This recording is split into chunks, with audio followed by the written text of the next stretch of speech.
Amen, gloire au Seigneur. Voilà, on est content d'être ensemble cet après-midi, gloire au Seigneur, et je remercie Nicodème et son équipe qui me laissaient bien l'occasion cet après-midi de pouvoir bien vous annoncer bien la parole de Dieu. On nous dit plus fort le micro, donc je ne sais pas. C'est bon? Voilà, donc j'aimerais vous parler d'un sujet, donc on m'a demandé de vous apporter cela, de apporter une parole pour les étudiants, futurs étudiants, et aussi pour les serviteurs de Dieu.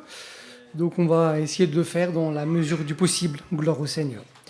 Je ne sais pas si je vais tout expliquer, tout ce que j'ai noté. En tout cas, ce qui est sûr, je ne vous donnerai pas toutes les références. Mais on va essayer de faire le tour. Je ne sais pas combien de temps non plus je mettrai, mais on essaiera de voir ensemble pas mal de choses qui concernent nos étudiants, les serviteurs de Dieu, dont moi-même aussi, parce que je suis concerné. Et puis on verra à la fin aussi, bien pour les femmes d'étudiants et des femmes aussi de serviteurs de Dieu. Je crois que c'est important. On a aussi besoin d'elles. Nos anciens nous disaient que c'était la veste de la doublure de la veste, et donc on en a besoin.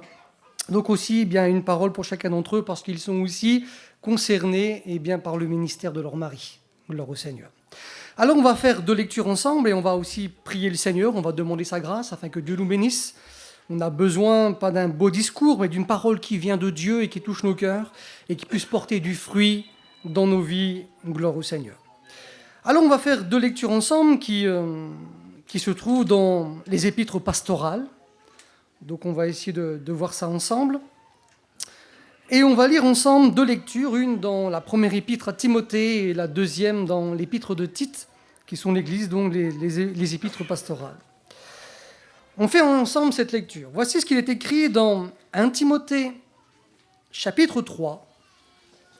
Et on lit ensemble à partir du verset 1er. Voilà ce que Paul est celui qui va déclarer pour les serviteurs de Dieu et les futurs étudiants. Et donc on verra ensemble après bien ces points ensemble. Il est écrit, cette parole est certaine. Si quelqu'un aspire à la charge d'évêque, il désire une œuvre excellente. Il faut donc que l'évêque soit irréprochable. Ça fait peur quand on écoute ça, mais on va essayer d'expliquer ensemble. Mari d'une seule femme, sobre, modéré, réglé dans sa conduite, hospitalier, propre à l'enseignement, il faut qu'il soit ni adonné au vin, ni violent, mais indulgent, pacifique, désintéressé. Il faut qu'il dirige bien sa maison et qu'il tienne ses enfants dans la soumission et dans une parfaite honnêteté. Car si quelqu'un ne sait pas diriger sa propre maison, comment prendra-t-il soin de l'Église de Dieu? Il ne faut pas qu'il soit aussi un nouveau converti, de peur qu'enflé d'orgueil, il ne tombe sous le jugement du diable. Il faut aussi qu'il reçoive un bon témoignage de ceux du dehors, afin de ne pas tomber dans l'opprobre et dans les pièges du diable. On lit ensemble un autre texte dans la parole de Dieu maintenant, dans l'épître de Tite. Voici que Paul est celui qui va donner les ordonnances à un autre serviteur de Dieu qu'on appelle Tite. Et voici ce qu'il va déclarer dans l'épître de Tite, chapitre 1er, et on fait ensemble une lecture de quelques versets. Verset 5. Paul est celui qui va dire à Tite, « Je t'ai laissé en Crète afin que tu mettes en ordre ce qui reste à régler, et que selon mes instructions, tu établisses des anciens dans chaque ville. Si s'y trouvent quelques hommes, irréprochables, une nouvelle fois, on va voir ensemble, mari d'une seule femme, ayant des enfants fidèles, qui ne soient ni accusés de débauche ni rebelles, car il faut que l'évêque soit irréprochable comme économe de Dieu, qu'il ne soit ni arrogant, ni colérique, ni adonné au vin, ni violent, ni porté sur un gain honteux, mais qu'il soit hospitalier, ami des gens bien, modéré, juste, saint, tempérant, attaché à la vraie parole telle qu'elle a été enseignée, afin d'être capable d'exhorter selon la sainte doctrine et de refuter les contradicteurs. » Voici les recommandations que Paul est celui qui va donner à 2 serviteurs de Dieu différents. Et il est celui qui va leur donner une charge pour l'établissement de serviteurs de Dieu. Et voici qu'il va donner toute une panoplie de conditions bien à remplir. Comme nous regardons ce que Paul est celui qui va déclarer dans la première épître à Timothée, il est celui qui va donner 17 conditions pour pouvoir être serviteur de Dieu. Et puis voici que dans l'épître de Tite, il est celui qui va en donner 15. Et puis comme nous comparaissons toutes ces choses qu'il a données à l'un et à l'autre, et que nous regardons les 15 points qu'il a donnés à Timothée, et les 17 points qu'il a donnés à Timothée, pardon, et les 15 points qu'il a donnés à Tite, on se rend compte que Tite et Timothée, eh bien, on se rend compte que Tite va avoir 7 points exactement les mêmes. Et bien que Timothée est celui qui va mettre en application pour les serviteurs de Dieu. Et puis Timothée va rajouter 8 points que l'autre n'explique pas. On se rend compte que comme on fait les deux, on voit qu'on a 24 points pour le serviteur de Dieu. Alors on va essayer de voir ça ensemble et on va essayer de détailler pour essayer de comprendre, parce qu'il y a des choses quand même qui font peur et comme on regarde ça, qu'il faut être irréprochable, on se rend compte qu'on peut se poser la question, mais qui peut être irréprochable ? C'est une question à se poser. Et puis on se rend compte si vraiment il faut être irréprochable, il y aurait certainement moins de candidats en fin de compte. Et donc on va essayer d'expliquer que ce que Paul est celui qui veut dire par ses paroles qu'il a prononcées à Timothée et qu'il a aussi bien prononcé à Tite. Alors on va demander au Seigneur qu'il nous bénisse cet après-midi, et puis on va demander à notre ancien Ballot, qui est l'ancien de notre école biblique, mais aussi de notre région, on va lui demander de prier le Seigneur pour nous et pour moi. Gloire au Seigneur.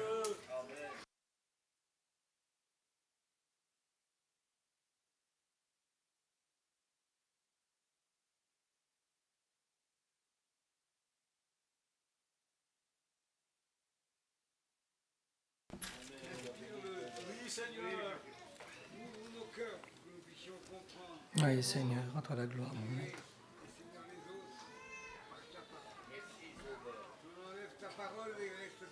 C'est vrai, Seigneur. Elle est notre lumière, notre guide, et te prions particulièrement de bénir Jésus, de remplir le loin du temps de Dieu, clair et accessible à tous au nom de Jésus-Christ. Amen. Amen, gloire au Seigneur. Voilà, je regarde avec vous l'heure, il est 3h20. Gloire au Seigneur. Comme nous regardons toutes ces conditions, bien des conditions sont à remplir. Mais quelque chose d'important à relever, c'est que le ministère, c'est un pur don de la grâce. Il n'y a pas un homme qui pourrait dire parmi nous, moi je le mérite d'être un serviteur de Dieu. On se rend compte que c'est un cadeau que Dieu est celui qui fait à des hommes qui sont sauvés et qui l'aiment. Comme nous regardons ce que Paul est celui qui va déclarer, Paul était l'homme aux 5 ministères, aux 9 dons spirituels. Il était celui qui était évangéliste et qui était accompagné des dons de puissance. Il avait le don de foi, le don de miracle, le don de guérison. Il était prophète, il était aussi animé des dons de révélation, la parole de sagesse, la parole de connaissance, le discernement des esprits. Il était animé des dons vocaux. Et puis on se rend compte que cet homme qui était aussi pasteur, qui était aussi docteur et qui était apôtre, qui était capable de former des églises, de les évangéliser, de nourrir les brebis, de former des serviteurs de Dieu, des églises. Cet homme qui était complet en fin de compte. Il est celui qui va prononcer ces paroles dans 1 Timothée, dans le chapitre 1er au verset 12. Voici ce que Paul est celui qui déclare.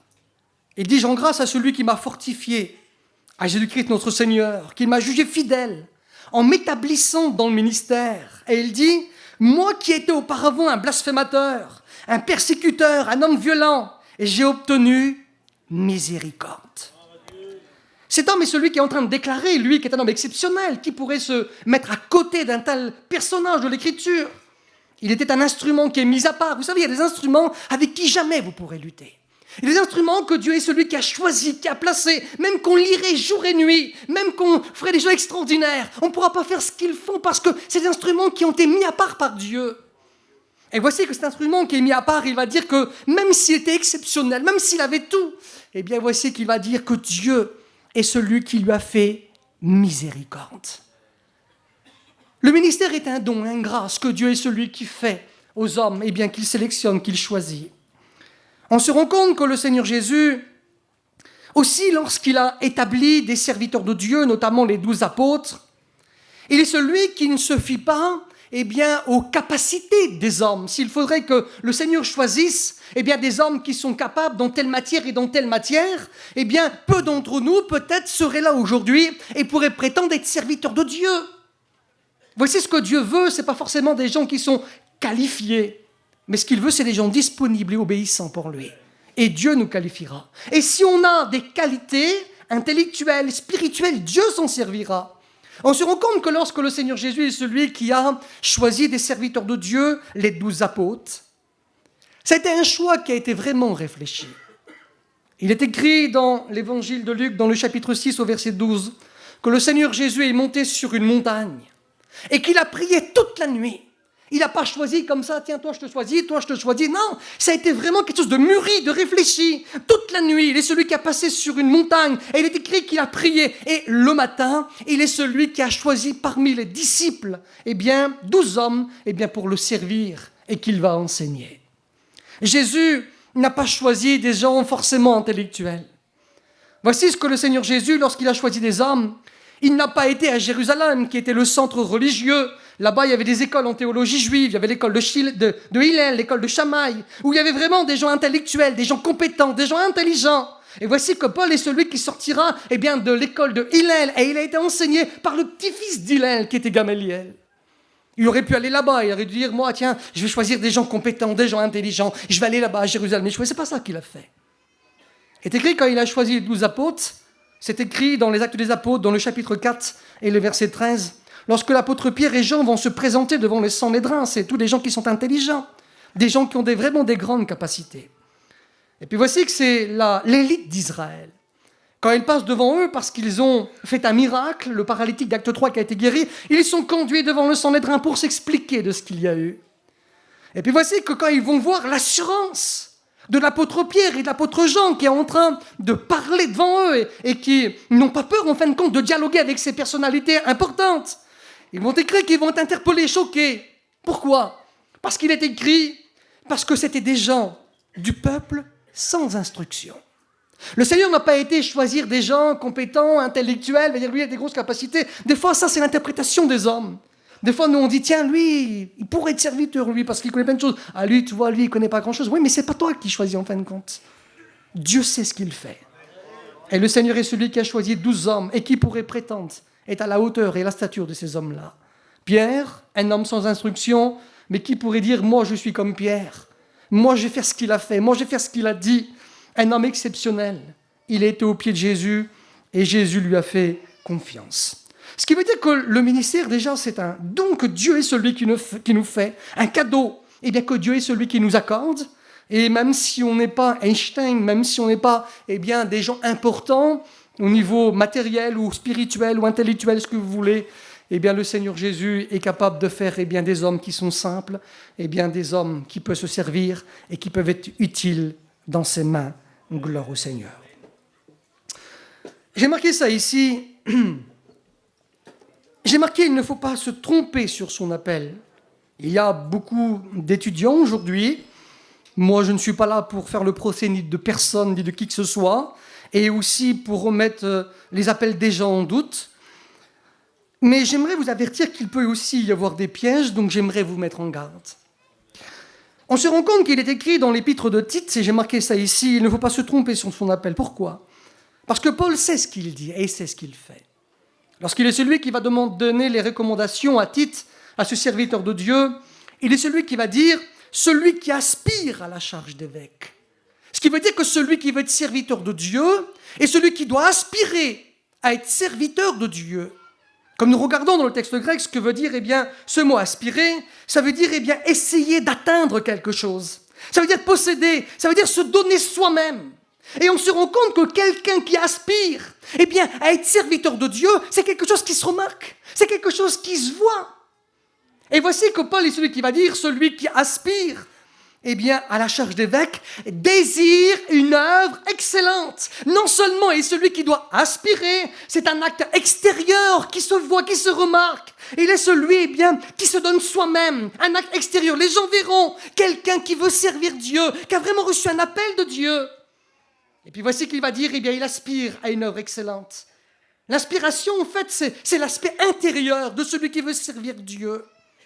Ça veut dire quoi ? Avoir un désir. Ça veut dire attendre avec impatience, convoiter, avoir soif de quelque chose. C'est pas quelque chose comme ça qui te passe par la tête comme ça, parce que quelqu'un te l'a dit, tiens, toi, tu pourrais être serviteur de Dieu. C'est pas comme ça. Il est écrit que tu dois aspirer et que tu dois désirer. Ça se fait remarquer. Voici ce que, Jérémie est celui qui va déclarer dans son livre, dans le chapitre 20 et au verset 9. Il voulait se taire, arrêter de parler de Dieu, parce que quand il parlait, plein de problèmes surgissaient dans sa vie. Mais il va dire que c'était comme un feu dans son cœur, à l'intérieur de ses os, et il ne pouvait pas arrêter. Comme on veut servir Dieu, c'est un désir, un feu qui est en soi, de servir Dieu. Et puis j'aimerais vous dire que des fois aussi, il y a un piège qui est là.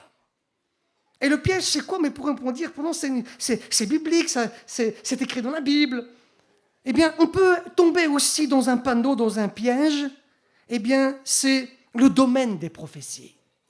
Comme nous regardons les prophéties qui font partie des 3 dons vocaux, qui sont réservés à l'Église, on se rend compte, en fin de compte, qu'il n'est pas écrit que la prophétie est là pour appeler les gens au ministère. Il est écrit dans 1 Corinthiens, chapitre 14. Et au verset 3 et au verset 31, il nous est dit que la prophétie est donnée là pour 5 choses. Elle est là pour parler aux hommes, ce qui est logique, nous sommes des humains. Donc elle est là pour nous parler, c'est logique. Mais elle est là aussi, deuxièmement, c'est écrit, elle est là pour consoler les gens. Des fois, ça ne va pas trop et le Seigneur est capable de nous consoler, merci, en nous parlant par une prophétie. Elle est là aussi pour exhorter, ça veut dire pour conseiller, donner un conseil. Des fois, on ne sait pas ce qu'il faut faire. Et puis on peut être conseillé. Un jour, il y avait un serviteur de Dieu qui attendait une réponse du Seigneur. Il devait partir pour les pays étrangers, puis il ne savait pas quand aller. Il avait besoin de conseils. Et puis un jour, dans une réunion, une prophétie a été éclatée, a surgi. Et il y a un seul mot qui est sorti. Et ça a dit « maintenant ». Et la personne qui a dit « maintenant », elle s'est sentie tellement mal. Et elle s'est dit « mais qu'est-ce que j'ai dit? Ça n'a pas de sens ce que j'ai dit. » Mais pour lui, ça avait tout son sens. Parce qu'il demandait quand il devait partir. Et c'était maintenant. Il a été conseillé par le Seigneur.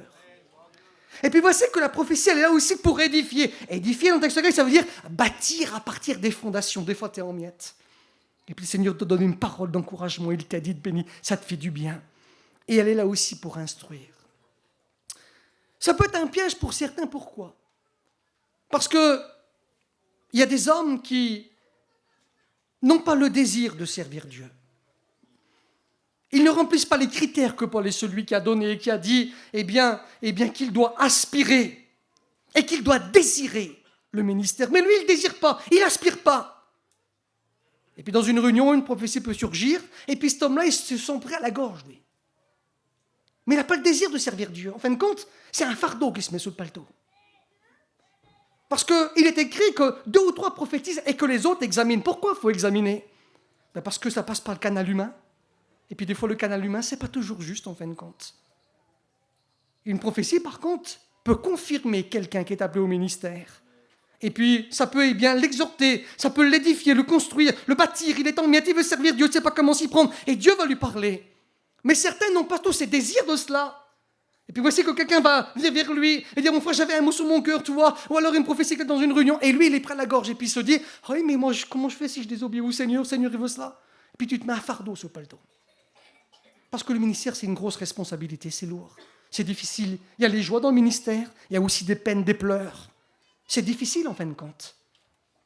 Et cet après-midi, on est là pour essayer d'examiner la parole de Dieu, la Bible. Paul a dit les premières choses avant de remplir tous les critères. Première chose avant, c'est que tu dois avoir et que tu dois aspirer, aspirer au ministère. Que tu dois avoir ce désir profond en toi de servir Dieu. C'est ça, en fait, le vrai appel qui vient de Dieu, un désir profond de servir le Seigneur. Tu ne sauras pas comment faire pour te servir, pour servir tout cela, et comment t'y prendre pour te démêler de tout cela. Mais si tu veux servir Dieu, Dieu va tout aplanir et Dieu va tout mettre en œuvre pour toi. Voici que comme nous regardons l'Écriture, la Bible, on se rend compte que quelqu'un qui veut servir Dieu, je l'ai noté ici, ça se voit. Voici ce que Paul est celui qui va déclarer dans l'épître de Tite, dans le chapitre 4 et dans le verset 12, voici ce qu'il déclare et celui qu'il dit.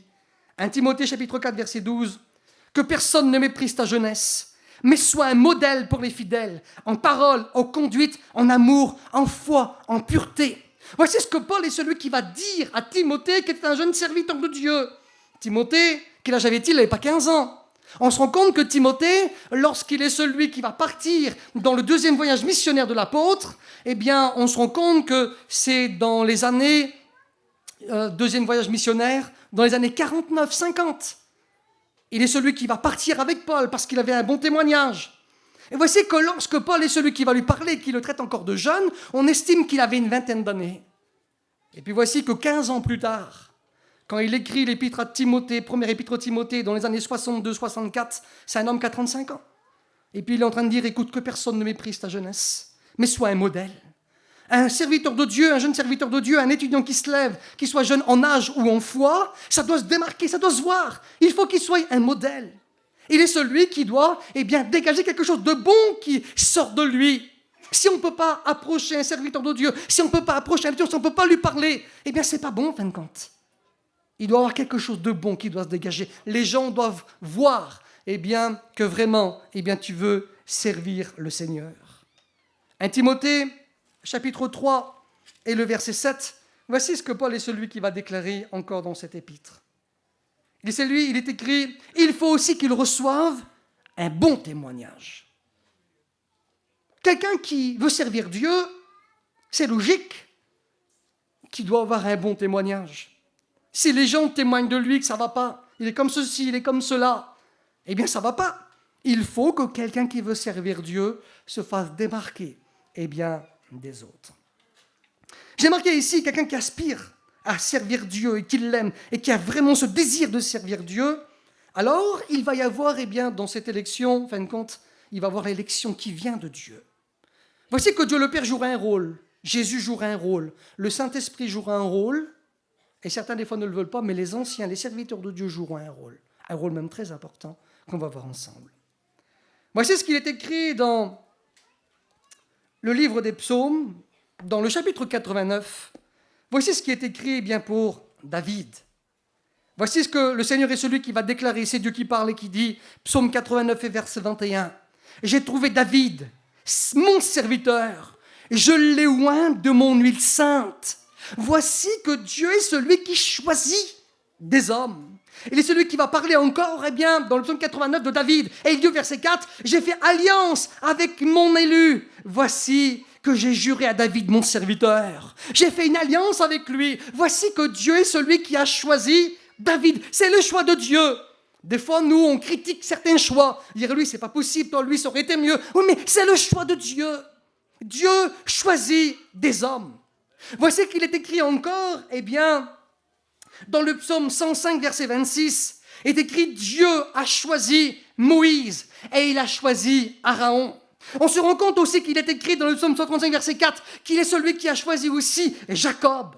On se rend compte que Dieu est celui qui choisit des hommes. Et le mot qui est utilisé pour le choix de Dieu, quand il choisit un homme, qu'est-ce que ça signifie ? Ce mot, il est celui qui signifie choisir, élire. Ça signifie encore, sélectionner quelqu'un. Dieu sélectionne des hommes. De même que Jésus est celui qui jouera aussi un rôle dans l'appel au ministère. Il est écrit, c'est Jésus qui l'a dit dans Jean chapitre 15 au verset 16. Il est celui qui a déclaré, « Ce n'est pas vous qui m'avez choisi, mais moi je vous ai choisi. » Ça c'est l'élection, pareil que Dieu le Père. « Et je vous ai établi afin que vous alliez et que vous portez du fruit. » C'est moi qui vous ai choisi et c'est moi qui vous ai établi. Le mot établi, ça veut dire mettre en place, placer, poser, fixer quelqu'un. C'est moi qui vous ai posé, c'est moi qui vous ai placé, c'est moi qui vous ai fixé. C'est ce que le Seigneur est celui qui a dit, aux 12 apôtres de l'agneau. Mais voici ce que le Seigneur est celui, c'est ce que Paul est celui qui va déclarer, qui est un apôtre du Saint-Esprit. Il est celui qui va déclarer dans 1 Timothée chapitre 1, verset 12. Et il va dire, Jésus-Christ m'a jugé fidèle en m'établissant dans le ministère. Et le mot qu'il va choisir est exactement le même mot que le Seigneur est celui qui a choisi pour l'élection des 12 apôtres. Alors ce qui veut dire que l'élection des 12 apôtres, l'élection de tous les serviteurs de Dieu, Jésus les choisit, les fixe, les place.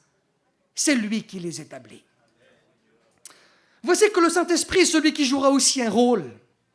Il est écrit dans le livre des Actes au chapitre 20 et au verset 28. Voici que Paul est celui qui passe dans une ville qu'on appelle Milet, une 60aine de kilomètres d'Éphèse. Et puis il veut dire un dernier au revoir, aux anciens, d'Éphèse. Et puis ils vont faire ces 60 kilomètres et ils vont venir jusqu'à Milet et il va s'entretenir avec eux. Et puis voici ce qu'il déclare dans Actes au chapitre 20 au verset 28. Il va dire que le Saint-Esprit les a établis évêques pour paître, ça veut dire nourrir l'Église de Dieu qu'il s'est acquise par son sang. Voici que le mot que Paul utilise pour l'établissement des serviteurs de Dieu par le Saint-Esprit est le même mot que Jésus a choisi, et le même mot que Paul est celui qui a choisi et qui est choisi aussi pour le Saint-Esprit. On se rend compte que pour être un serviteur de Dieu, il faut aspirer, avoir ce désir profond de servir Dieu. Il faut recevoir l'appel de Dieu, être établi par Jésus, être établi par le Saint-Esprit. Et puis il faudra aussi passer par le canal humain. Il faudra passer aussi par les hommes. Vous savez, il y a des gens qui veulent rendre de compte à personne. Il y a des gens qui veulent s'auto-proclamer pasteurs sans passer bien par les anciens qui ont été aussi au service d'autres anciens avant eux. Mais ce n'est pas comme ça dans l'Écriture. Nous, ce que nous voulons nous conformer à ce qui est écrit dans la Bible. Pas à ce que l'on pense, pas forcément à ce que l'on croit, parce que des fois on peut croire des choses qui ne sont pas forcément bonnes. La Bible déclare dans Romains chapitre 10 au verset 17 que la foi vient de ce qu'on entend. Mais ce qu'on entend vient de la parole de Christ. Et si c'est basé sur la parole de Christ, alors c'est bon. Voici qu'on se rend compte aussi dans la parole de Dieu, Paul dit à Tite, je t'ai laissé dans l'île de Crète, tu vois, une île de la Méditerranée. Pourtant, il semblerait que, comme on lit les Actes des Apôtres, qu'il n'aurait pas passé beaucoup de temps. Suite à un naufrage, il aurait été à Crète. Mais voici que ce que l'on sait, c'est qu'une église, néanmoins, aurait été fondée, ou peut-être plusieurs églises, dans cette île. Et voici qu'il laisse un serviteur de Dieu qu'on appelle Tite. Et il va dire, je t'ai laissé en Crète afin que tu établisses des anciens dans chaque église. Ce qui veut dire que dans les églises qui avaient été fondées par Paul, celui qui voulait devenir serviteur de Dieu, ce n'était pas le gars qui s'autoproclamait tout seul. Je suis serviteur de Dieu, Paul n'est plus là. C'est fini maintenant pour lui. En plus, il va mourir quelques années plus tard. En 67, il est mort. Et là, lorsqu'il va visiter l'île de Crète, c'est lors de son dernier voyage pour aller à Rome. Voici qu'il dit, je t'ai laissé là-bas en Crète, afin que tu établisses des anciens. Ce qui veut dire que l'établissement des serviteurs de Dieu doit passer aussi par les hommes. Comme c'est le cas où les frères, on a eu des anciens, des enseignants qui nous ont enseignés, et puis les frères nous ont établis, serviteurs de Dieu. Eh bien, on se rend compte que dans la Bible, c'était aussi comme ça. On est obligé, de passer, par, j'ai marqué ici, passer par les hommes. On se rend compte qu'on est obligé de passer par les hommes, pourquoi ? Parce que déjà, il faut du sérieux. Nous voulons nous conformer à ce qui est écrit dans la Bible. 2 Timothée chapitre 3, verset 16, « Toute écriture est inspirée de Dieu. Elle est utile pour convaincre, pour corriger, pour instruire dans la justice. » Donc nous voulons nous fier à la parole de Dieu. On se rend compte qu'il est écrit dans 2 Timothée chapitre 2, et le verset 2, on peut lire le verset ensemble, parce qu'il est beau et important. Voici ce qu'il est écrit. « Ce que tu as entendu de moi, en présence de beaucoup de témoins, confie-le à des hommes fidèles, qu'ils soient capables de l'enseigner aussi à d'autres. » Ce qui veut dire que lorsqu'on veut être établi serviteur de Dieu, on doit recevoir une formation biblique par nos anciens. On ne peut pas s'autoproclamer pasteur tout seul. Aujourd'hui, les gens, ne trouvent pas des fois leur compte dans ce qu'ils entendent. Ils vont chercher ailleurs. J'aimerais vous dire que si on arrive à assimiler, à comprendre, à mettre en pratique tout ce que nos anciens nous ont donné, on sera des champions. Mais voici qu'il y en a d'autres, ils choisissent la facilité. Et il y a un danger phénoménal. J'en ai fait l'expérience un jour, c'est Internet. Un jour, j'avais l'occasion d'apporter une petite note biblique chez nous là-bas. Et puis un garçon me dit, tu vas faire quoi ? Je ne me rappelle plus trop ce que c'était, mais je lui dis, je vais faire tel sujet. Et il me dit, écoute, j'ai quelque chose, c'est une merveille. Je l'ai lu, c'est vraiment, ça peut t'aider. Et puis il m'a ouvert son ordinateur, et puis il a cherché, c'était long, 10 minutes, imagine-toi, 10 minutes comme ça, t'es là, toi, tu fais rien, t'es en train d'attendre. Et puis il cherchait tellement qu'il avait des études dans son ordinateur. Tellement qu'il avait tout pris sur Internet. Et quand il m'a donné le sujet dont moi je devais apporter, j'ai lu vite fait comme ça, puis moi je lui ai dit, tu sais mon frère, tu vois, je vais dire tout le contraire. Il s'est vexé, il a fermé, il a fait ça comme ça, tac, avec l'ordinateur. C'était, quelque chose de mauvais en fin de compte. Mais si on n'a pas de base doctrinale qui nous ont été enseignées par nos anciens, on va être emporté à tout vent de doctrine. Quelqu'un qui s'autoproclame pasteur du jour au lendemain, comment veux-tu assimiler toutes les doctrines bibliques où il faut des années pour les assimiler? Selon les spécialistes, on aurait 88 doctrines bibliques dans l'Écriture. Comment veux-tu assimiler toutes ces choses-là, même si on ne les connaît pas tous, mais au moins connaître les principales, et bien qu'on pratique dans nos églises. Voici que comme nous regardons la Bible, la parole de Dieu, on se rend compte que l'établissement par les anciens, c'est obligatoire, même si certains ne seraient pas d'accord. Même si certains pourraient prétendre qu'ils n'auraient pas besoin de nos anciens, on en a toujours besoin.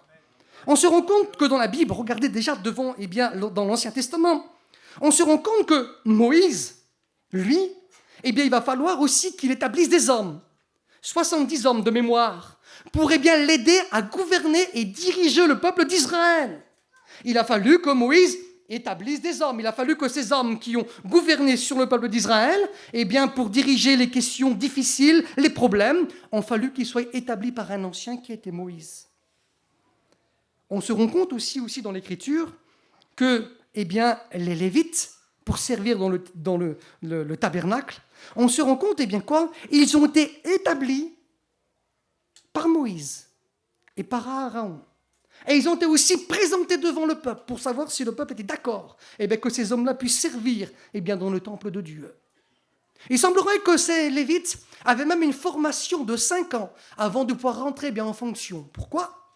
Parce qu'il est écrit dans le livre des Nombres, dans le chapitre 4 au verset 13, qu'ils rentrent en fonction, ils ont 30 ans, et vous avez un autre passage dans Nombres au chapitre 8 au verset 24, qui nous dit qu'ils ont 25 ans. Donc l'autre dit 30 ans, l'autre dit 25 ans. Et l'explication qui a été découverte, c'est quoi ?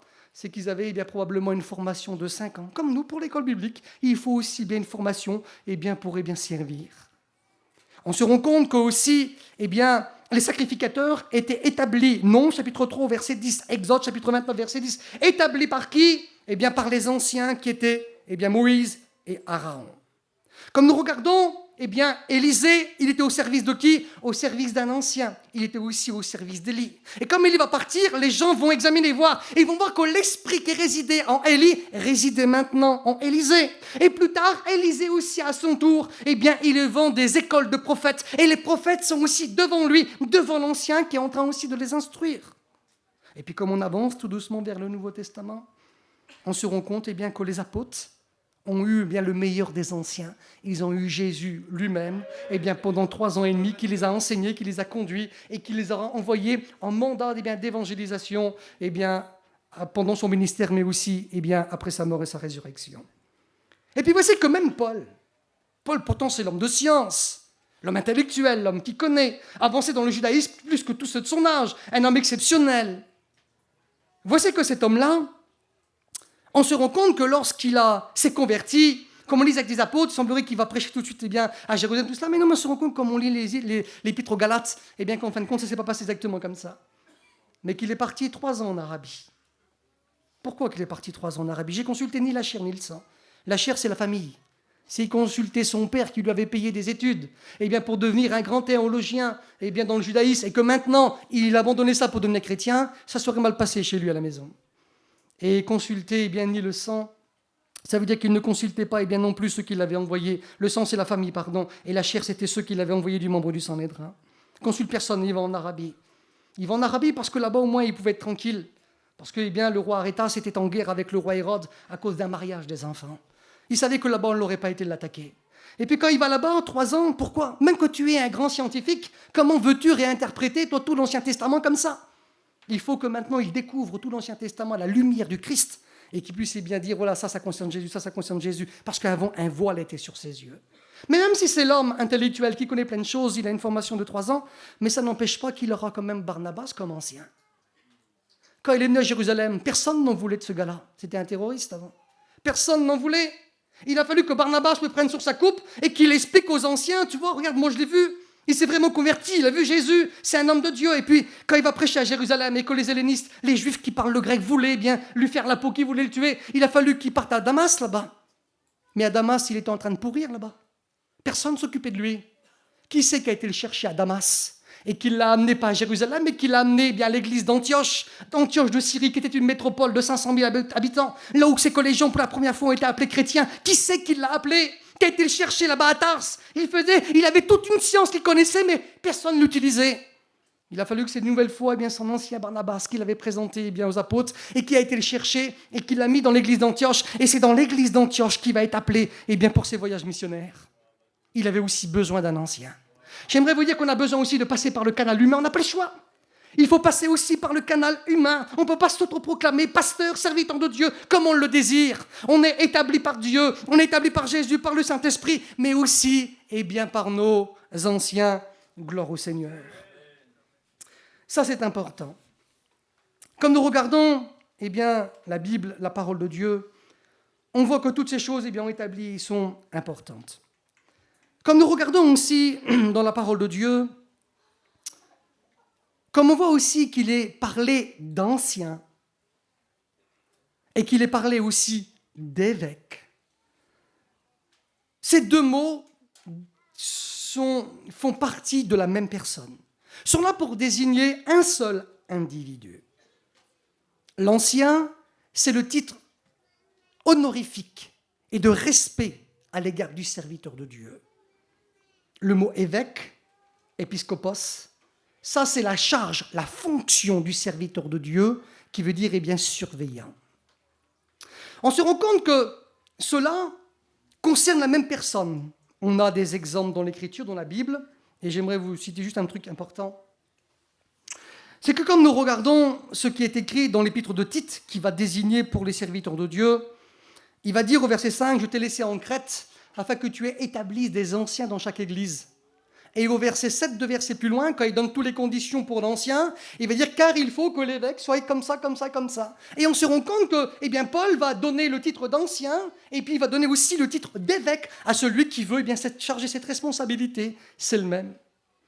Et puis voici que lorsque Paul aussi est celui qui va faire appeler les anciens d'Éphèse, où il ne verra plus et qui vont venir à Milet, comme je l'ai dit tout à l'heure, voici qu'il est écrit en Actes 20, 17, que Paul est celui qui va faire appeler les anciens de l'Église d'Éphèse. Et quand ils vont venir à Milet, il est écrit que le Saint-Esprit les a établis évêques. On se rend compte qu'en fin de compte, que les anciens de l'Église d'Éphèse, ce sont les évêques, les serviteurs de Dieu.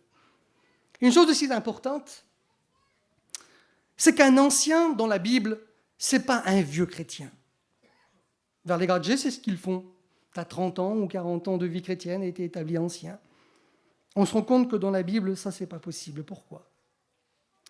Parce que comme nous regardons la Bible, la parole de Dieu, lorsque Paul est celui qui va partir dans son premier voyage missionnaire, il part pas très loin de chez lui. Il va dans l'île de Chypre, c'est la région de Barnabas. C'est comme si nous on dirait, tiens, on fait le premier voyage missionnaire en Bretagne, en fin de compte. Et puis voici que dans ce deuxième voyage missionnaire, il est celui qui va parcourir un peu plus loin, et puis il va aller à Lystre, à Icône, c'est la Turquie aujourd'hui. Il va à Antioche de Pisidie, et puis voici que c'est là qu'il va remarquer le jeune Timothée, qui va devenir un serviteur de Dieu. Et puis voici qu'il va dans son deuxième voyage missionnaire. Et comme il y va, il est celui qui va aller à Lystre, fonder des églises. Et puis on se rend compte qu'il est écrit, acte 14, verset 23, vers la fin de son deuxième voyage missionnaire, qu'il est celui qui va déjà établir des anciens dans chaque église. C'est ce qui est écrit, regardez, comme ça on ne dit pas de bêtises. Acte chapitre 14, et on lit ensemble verset 23. Regardez ce que Paul est celui qui va déclarer. Ils désignèrent des anciens dans chaque église, et après avoir prié et jeûné, ils les recommandèrent au Seigneur, en qui ils avaient cru. Les anciens qu'ils vont désigner dans chaque église de Lystre, d'Icône, d'Erbre, d'Antioche de Pisidie, le plus vieux, il avait 2 ans de vie chrétienne. Ce qui montre que ce n'étaient pas des vieux chrétiens en âge, ils sont tout jeunes, ils sont tout neufs. Mais ça montre que c'était vraiment des serviteurs de Dieu. Et lorsqu'il va établir aussi, et qu'il va dire que les évêques, dans Actes chapitre 20, verset 28, que le Saint-Esprit vous a établi évêques, quand vous regardez quand, les églises à Éphèse ont été fondées par Paul, et quand il les appelle évêques, il y a 6 ans qui se sont écoulés. Ce qui veut dire que le plus vieux de tous les chrétiens n'avait que 6 ans de vie chrétienne. Ce qui veut dire que ce n'est pas des vieux chrétiens en âge, mais que c'est vraiment des serviteurs de Dieu. J'ai marqué ici la motivation du futur étudiant. On se rend compte qu'un étudiant qui veut servir Dieu, j'essaie de passer, sinon je n'y arriverai pas. La motivation du serviteur de Dieu, du futur étudiant qui veut servir Dieu, doit être quelque chose de positif et qui doit bien justement se remarquer.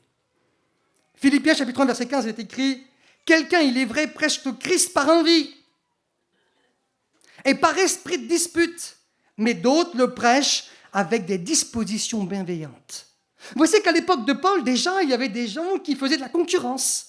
Il y avait des gens qui voulaient être serviteurs de Dieu parce que le copain était serviteur de Dieu, ou son frère était serviteur de Dieu, son cousin était serviteur de Dieu, mais les motivations n'étaient pas bonnes.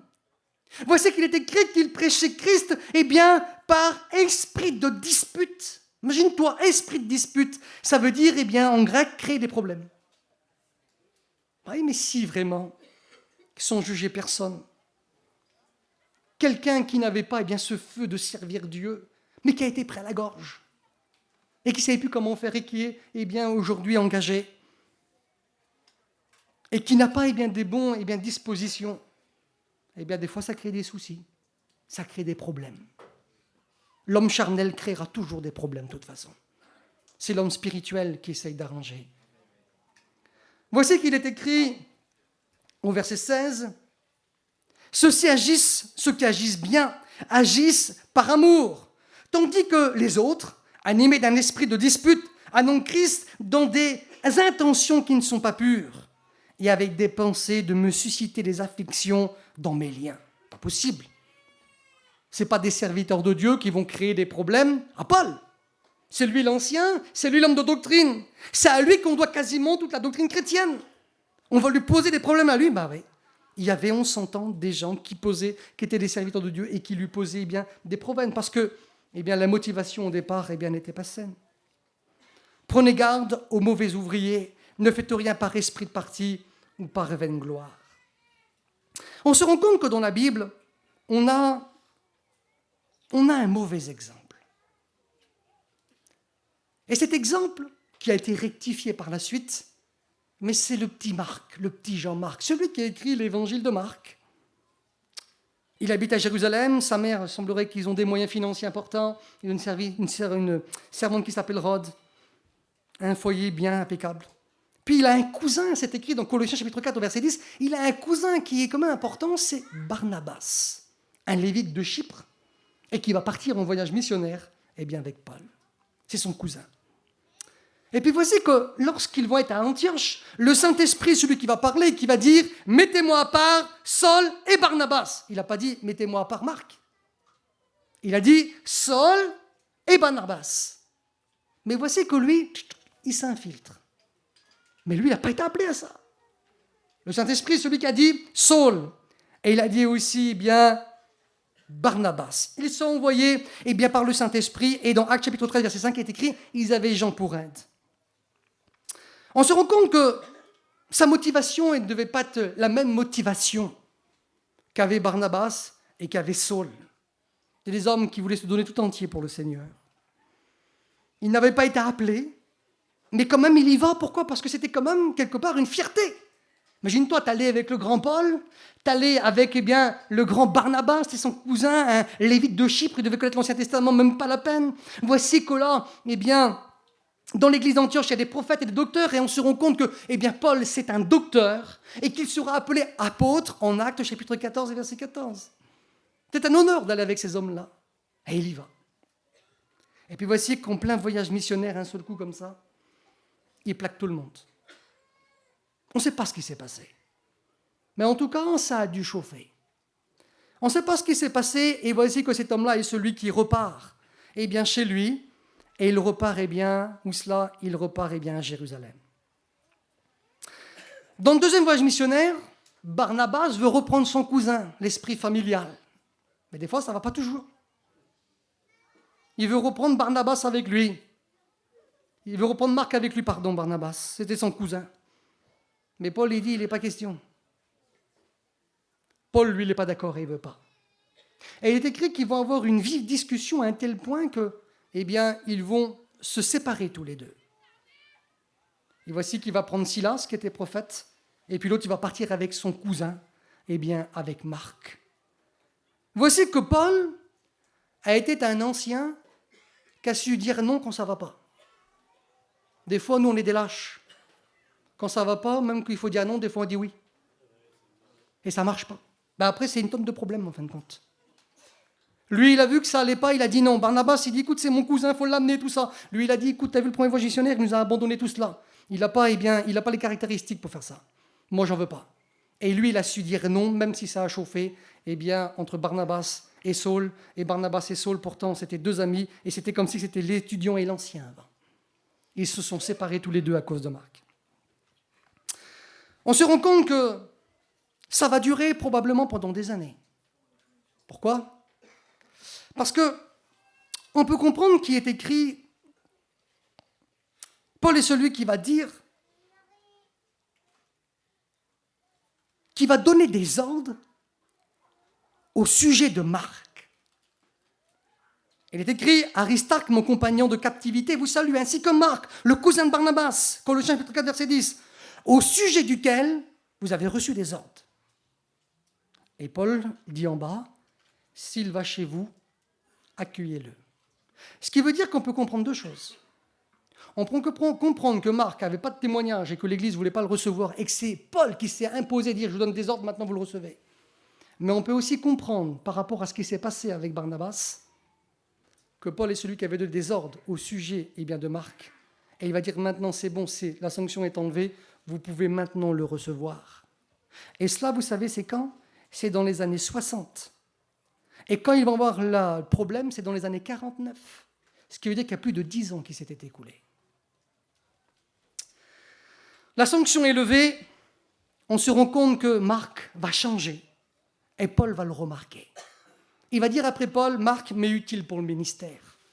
Et on se rend compte que Paul va s'en servir et qu'il va aussi servir aux côtés de l'apôtre Pierre. On se rend compte que la première fois, en fin de compte, ce n'était pas le bon moment. Que pour le deuxième voyage missionnaire, la deuxième fois, ce n'était pas le bon moment non plus. Mais que là, maintenant, c'était le bon moment. Et des fois, on veut griller les étapes. Lui, il a voulu griller les étapes à un tel point qu'il a mis la misère entre deux serviteurs de Dieu de renom. Marc a fait des soucis, mais il a su se rattraper, et plus tard, il a été utile. Gloire au Seigneur. J'ai marqué ici, et je vais essayer de passer, sinon je n'arriverai pas à m'en sortir, moi je suis bavard. Mais comme on parle de la Bible, c'était toujours bon. J'ai marqué ici le futur étudiant qui veut servir Dieu, et celui qui doit aussi avoir un désir, un zèle que l'on démarque, mais aussi, j'ai marqué ici une tenue vestimentaire qui correspond à ce qu'il est. Un gendarme, je le vois, si je le vois dans la rue, je ne sais pas si c'est un gendarme, moi. Mais quand je le vois avec son uniforme, je sais que c'est un gendarme. Quand je vois un pompier, je sais que c'est un pompier. Quand je vois un homme de la poste, je sais qu'il est de la poste. Un étudiant, ça doit aussi se démarquer. Comme on voit des fois, pantalons arrachés. J'en ai vu des fois avec des têtes de mort sur les maillots. C'est pas normal. Ça va pas, ça. Une ceinture, c'est pas grand-chose, ça vaut pas cher. C'est quand même utile. Là, ils n'en veulent pas.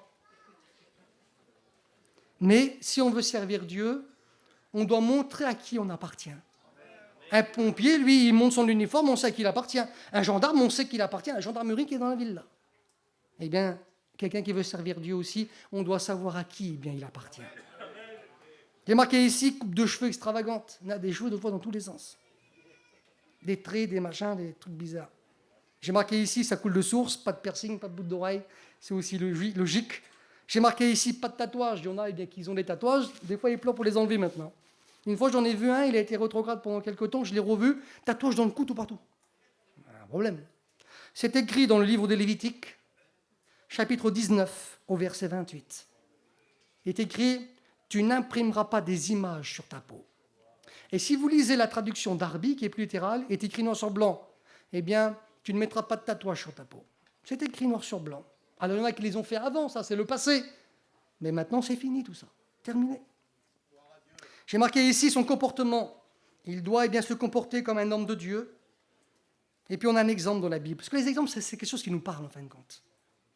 Comme nous regardons la belle petite histoire de Élisée et Géasi, son serviteur, l'ancien avec son étudiant. Voici qu'il passe à Sunem. Et puis voici que la femme qui est là, qui voit Élisée comme un homme de Dieu, elle dit à son mari, tu vois, ce saint homme de Dieu qui passe, c'est un saint homme de Dieu. Faisons-lui une petite chambre où il pourra se reposer.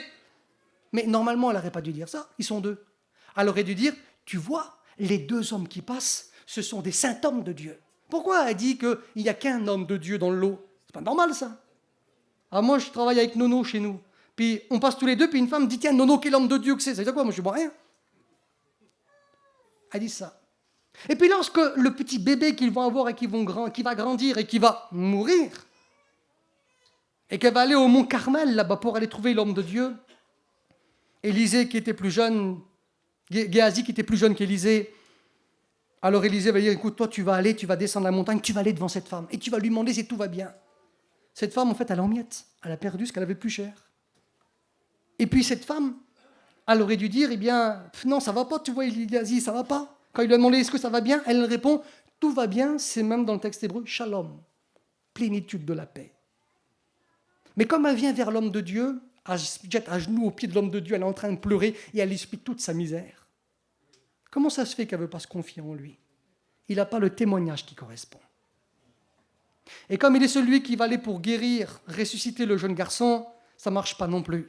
Pourquoi ça marche pour Élisée? Eh bien, quand vous lisez le 5e chapitre du 2e livre des rois, vous connaissez la motivation et le cœur de ce garçon, qu'il est celui qui est un menteur. Et celui qui va partir après Naaman, il va inventer toute une histoire que son maître l'avait envoyée parce que les jeunes, des serviteurs des prophètes, ça faisait mieux de dire que c'était des serviteurs de Dieu. Si on aurait dit que c'était le balayeur du coin, ça aurait bien marché. Mais on dit que c'est des serviteurs de Dieu qui sont venus, mon maître m'envoie. Est-ce que tu aurais un talent? Tu veux un talent? Mais je vais t'en donner 2. Et puis il les fait porter jusqu'à chez lui. Et puis Élisée lui demande, t'étais où? Mais je n'ai même pas bougé de là. Vous voyez pas un petit peu? Et il va lui dire, Élisée, mon esprit ne t'a pas quitté. Est-ce que c'est le moment et le temps d'acheter des oliviers, des vignes, des serviteurs, des servantes, des brebis, tout ça? Pourquoi? Parce que tout ça, c'est pour le commerce. Et il préférait, lui, être servi que d'être serviteur. On se rend compte que ce garçon n'avait pas le comportement adéquat et il avait été remarqué par les gens. Et j'aimerais vous dire que les gens vous remarquent, me remarquent, et tout ce qui est aussi futur étudiant, les gens aussi vous remarquent, et des fois, ils nous font des rapports qui ne sont pas forcément bien bons. J'ai marqué ici le rapport de l'étudiant avec ses anciens. J'ai marqué ici l'obéissance de l'étudiant à l'égard de l'ancien. L'apôtre Pierre est celui qui déclare dans sa première épître, chapitre 5 au verset 5, « Vous qui êtes jeunes dans la foi ou jeunes dans l'âge, soyez soumis aux anciens. » Aujourd'hui, c'est difficile. Moi, je ne suis pas vieux, je vais avoir 45 ans. Mais moi, je sais que comme j'ai été étudiant il y a plus de 20 ans, nous, il fallait que ça marche bien. Aujourd'hui, c'est tout juste si tu oses reprendre un étudiant. Ça devient un problème. Il faut réaliser qu'en fin de compte, moi, je l'ai dit l'autre jour, moi, je n'ai pas besoin de vous. C'est vous qui avez besoin de moi. Et donc, l'étudiant est celui qui doit se soumettre. Il y a des règles. Tu veux jouer au foot, tu veux jouer avec les mains. Tu ne joues pas au foot. Arrête. Tu veux servir Dieu, il y a aussi des règles. Et il faut se soumettre aussi aux règles. C'est simple. J'ai marqué ici, il ne faut pas que l'étudiant oublie que c'est eux qui ont plus besoin, en fin de compte, eux de nous que nous, on a besoin d'eux. L'étudiant passe aussi par les anciens, comme on l'a vu. Il passe pour la pratique. On a besoin d'apprendre des choses. Parce que même si on connaisserait plus que notre ancien, il ne connaisserait pas grand-chose, Inda. Mais par contre, tu n'auras jamais l'expérience qu'il a. Et l'expérience ne se remplace pas. Vous savez, des fois, un jeune, c'est comme un petit qui vient d'avoir le permis, il a 18 ans. Puis son père, il dit, mon fils, roule doucement, tu vas faire un accident. Oui, mais moi, je sais conduire, moi. Mon fils, là-bas, c'est dangereux, il y a un virage. Il croit qu'il conduit mieux que son père. Puis un jour, tu le retrouves dans le talus. Mon fils, je t'avais averti. Un ancien, c'est l'expérience. Même si nous, on aurait toute la connaissance, l'expérience de nos anciens, on ne pourra jamais le négliger parce que c'est quelque chose d'important et c'est un trésor. L'expérience ne se remplace pas. La connaissance, ça peut être acquis pour celui qui s'y met, mais l'expérience, il faut des années, des années et des années. On a besoin aussi de nos enseignants pour apprendre la doctrine biblique. On a besoin d'apprendre l'écriture, savoir ce qui est écrit dans la Bible. Et on a besoin de nos anciens aussi pour les conseils. parce qu'on a besoin bien souvent de conseils de nos anciens, parce que des fois il y a des situations difficiles, et eux ils ont l'expérience, et ils peuvent mieux s'en sortir que nous.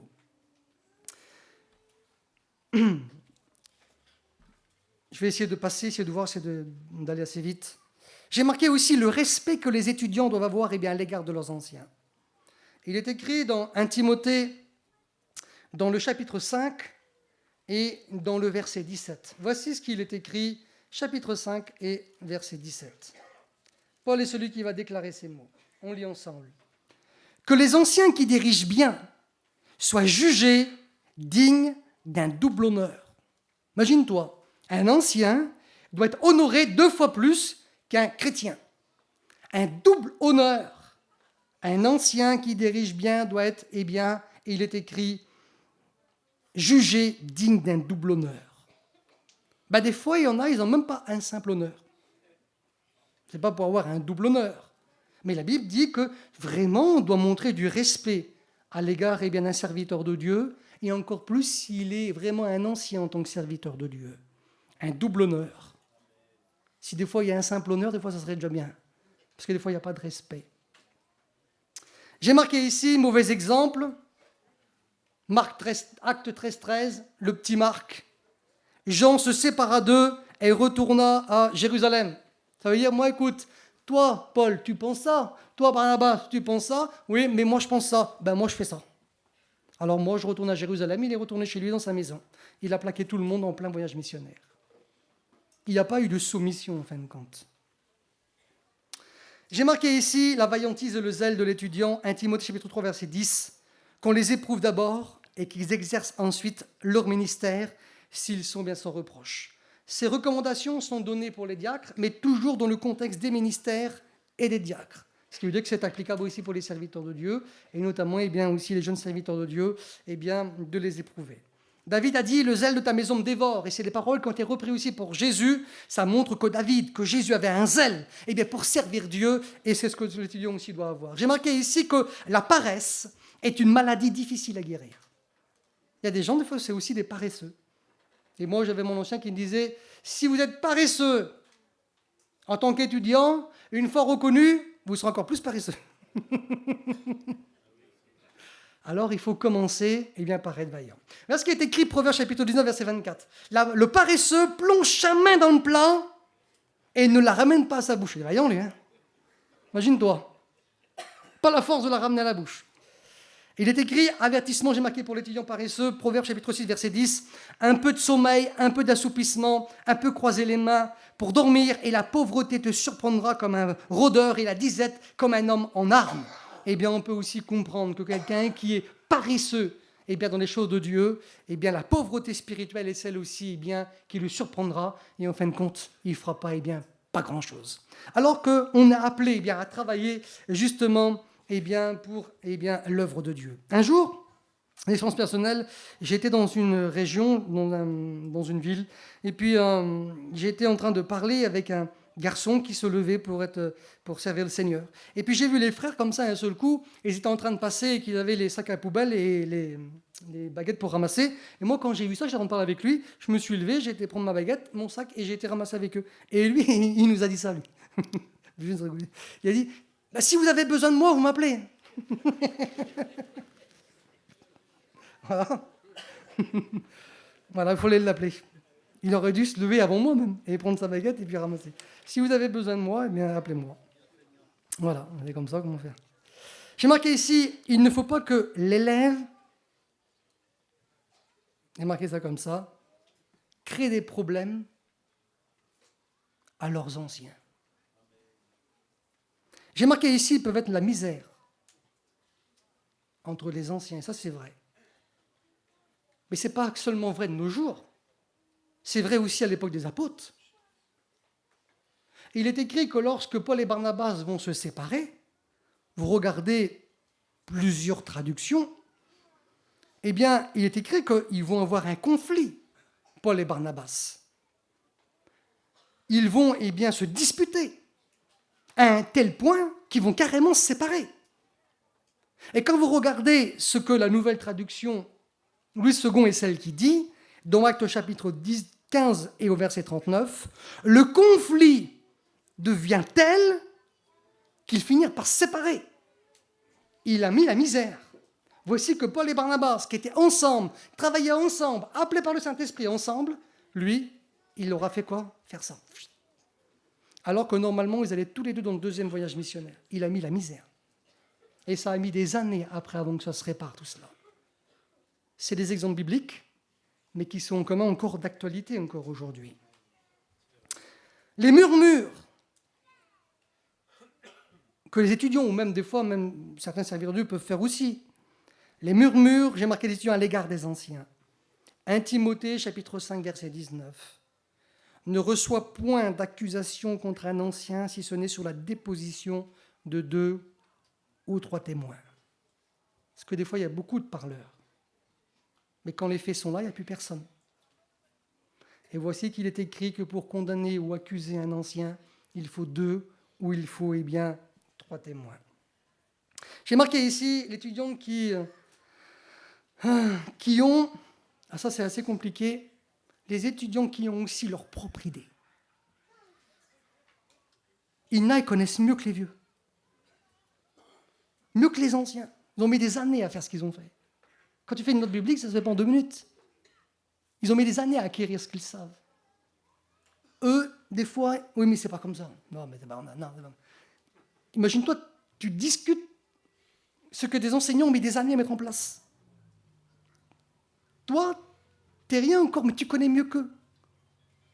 Et par expérience, comme quelqu'un a une idée ici, pour lui faire enlever, il va te dire oui, mais mon copain pour l'enlever. Des fois, c'est comme c'est reconnu que tu voles des gras, parce que ça se déclare. Ils connaissent mieux, j'ai marqué, que les anciens. Ils ne sont pas d'accord des fois avec l'enseignement qui est donné par les anciens ou des fois même les enseignants. Et des fois, j'ai marqué, qu'est-ce qu'ils font? Ils puisent ailleurs. Et comme je vous l'ai dit, des fois, ils vont puiser sur Internet. Et des fois, ils prennent tout et ils prennent n'importe quoi. Et j'ai marqué, ça, c'est les choses qui sont aussi compliquées. Voici le conseil que Paul est celui qui va donner et que nous, serviteurs de Dieu, et aussi les futurs étudiants, doivent mettre en pratique. Et là, c'est écrit 2 Timothée, chapitre 3, et le verset 10. Voici ce que Paul est celui qui va déclarer. Voici ce que Paul dit. Pour toi, tu as suivi de près mon enseignement, ma conduite, mes projets, ma foi, ma douceur, mon amour, ma constance, mes persécutions, mes souffrances. Tu as suivi de près mon enseignement. C'est ce que nous devons faire. Nous devons suivre de près l'enseignement de nos anciens qui nous ont donné. Et si on fait ça, ça sera du sûr et ça sera du solide. On n'aura pas peur de dire ou telle chose à la réunion, derrière le micro, parce qu'on l'aura appris de nos anciens. Mais par contre, si tu prends ça sur Internet, crois-moi que tu auras peur de le dire derrière le micro, parce que tu pourras te faire descendre. Par contre, si on fait comme Timothée, il suivait de près l'enseignement de son ancien, qui était Paul. Paul lui a dit, écoute, maintenant tu vas retransmettre ça à des hommes qui sont fidèles. 2 Timothée, chapitre 2, et on lit ensemble le verset 2. Est-ce que tu as entendu ce que tu as entendu de moi, dit Paul, en présence de beaucoup de témoins, confie-le à des hommes fidèles. C'était du sûr. Parce que Timothée est celui qui avait appris, qui venait de l'ancien Paul, c'était du sûr, il pouvait le transmettre aux autres. Ce qu'on a appris de nos anciens et qu'on le transmet maintenant à nos étudiants, on n'a pas peur à avoir. Pourquoi? Parce que c'est du sûr. Lui, il suivait l'enseignement de son ancien de près, et c'est ce que nous devons aussi faire. Gloire au Seigneur. Suivez tout cela de près. Ça, c'est important.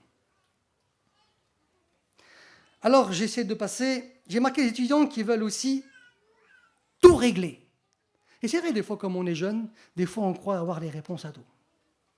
Moi, je me rappelle, avant, quand j'étais plus jeune, je n'ai pas vu, j'ai 45 ans, mais quand j'étais plus jeune, je me disais, tiens, ça, il faudrait dire ça, il faudrait faire comme ça. Puis tu te rends compte, après, des fois, quand tu vieillis, tu mûris, tu te rends compte que des fois, c'est pas si facile que ça à régler. Que là où c'est que tu aurais besoin de la réponse, des fois, tu ne l'as pas. Et tu as besoin de tes collègues pour qu'il puisse t'aider. T'en penses quoi de ça? Toi, on a tel cassé comme ça, comme ça, comme ça. Qu'est-ce qu'il faut faire? Moi, je penserais que ça serait mieux comme ça. Ah bon, tu crois, moi, j'aurais dit ça? Parce que des fois, il semblerait que là, ça devient difficile à régler. J'aimerais vous dire que si vous êtes des jeunes dans la foi, vous êtes des jeunes étudiants, ou même des étudiants tout court, ou des jeunes serviteurs de Dieu, qui a des cas difficiles à régler, appelez les anciens. Dieu a établi des hommes pour ça. Passez par eux. Et même s'ils ne connaissent pas mieux que vous, mais leur expérience pourront faire de trouver la bonne solution pour cela. Et ça, c'est aussi très important. Et ça évitera aussi beaucoup de problèmes et beaucoup de soucis dans les églises. J'ai noté aussi ici ceux qui veulent servir Dieu. Et ça, c'est pas à moi de régler ça, mais aux anciens. Mais j'ai noté ça dans ma note. Qui ont des gros problèmes dans leur passé. Faut avertir ces anciens. Pourquoi? Parce que regardez ce qui est écrit, et ça c'est vraiment important, dans 1 Timothée, chapitre 5, et le verset 24, toujours dans les cadres des épîtres pastoraux, toujours. 1 Timothée, chapitre 5, et le verset 24. Voici ce que Paul est celui qui déclare. Les péchés de certains hommes sont manifestes. Ça veut dire, ça on les voit tout de suite. Quelqu'un fait une connerie, tout de suite tu l'as vu. Les péchés de certains hommes sont manifestes, même avant qu'on les juge, on l'a vu tout de suite. Tandis que d'autres, ils ne se découvrent que dans la suite. Il y a des choses que des fois on peut être surpris. Imagine-toi qu'on vient vers toi un jour et qu'on dit, t'as vu ton étudiant? Il y a eu ça, c'est pas réglé. Hein. Imagine-toi dans l'embarras qu'il te met, les problèmes qu'il te met. C'est pour ça que la moindre des choses, quelqu'un qui veut servir Dieu, ne doit pas cacher son passé, mais expliquer, voilà, j'ai eu ça. S'il n'y a rien à expliquer, tant mieux. Hein. Mais s'il y a des choses à expliquer, prévenir les anciens qui mettront ça en règle avec les hommes qui sont établis par Dieu, compétents par cela. Tout sera fait dans les règles. Et puis si tu peux aller aux écoles bibliques, personne ne pourra rien te reprocher. Tout ira bien, et ça c'est important. J'ai marqué ici... Il faut savoir aussi, pour les jeunes étudiants qui veulent servir Dieu, et les anciens le savent encore mieux que moi, que le ministère est aussi une charge, avec ses peines et aussi avec ses joies. Mais il y a aussi des choses qui sont difficiles dans le ministère. Paul est celui qui va dire à Tite, chapitre 2, verset 1, d'aller reprendre aussi bien le vieillard, la femme âgée, le jeune, tout cela. Quand vous reprenez quelqu'un, vous savez que c'est toujours difficile et conflictuel des fois. Les églises donnent du souci. Paul est celui qui a dit, dans 2 Corinthiens chapitre 11, verset 28, « Je suis assiégé chaque jour par les soucis que me donnent toutes les églises. » Non seulement tu as tes soucis des fois familiales, tu as tes soucis dans ton foyer, des fois tes enfants, les problèmes de tous les jours, financiers ou tout ce que tu veux, mais en plus de cela, il y a une responsabilité importante qui repose sur tes épaules. Et voici qu'il est dit que les églises donnent des soucis. Oui, comme l'église, ça ne va pas. Comme les membres dans l'église, des fois, ça ne va pas. C'est des soucis qui sont aussi sur toi. Et puis voici que dans l'église, tu peux rencontrer aussi des problèmes qu'il faut que tu règles. Des chrétiens avec les chrétiens, on voit dans la Bible. Les hellénistes contre les Hébreux dans Acte 6. Ça ne va pas.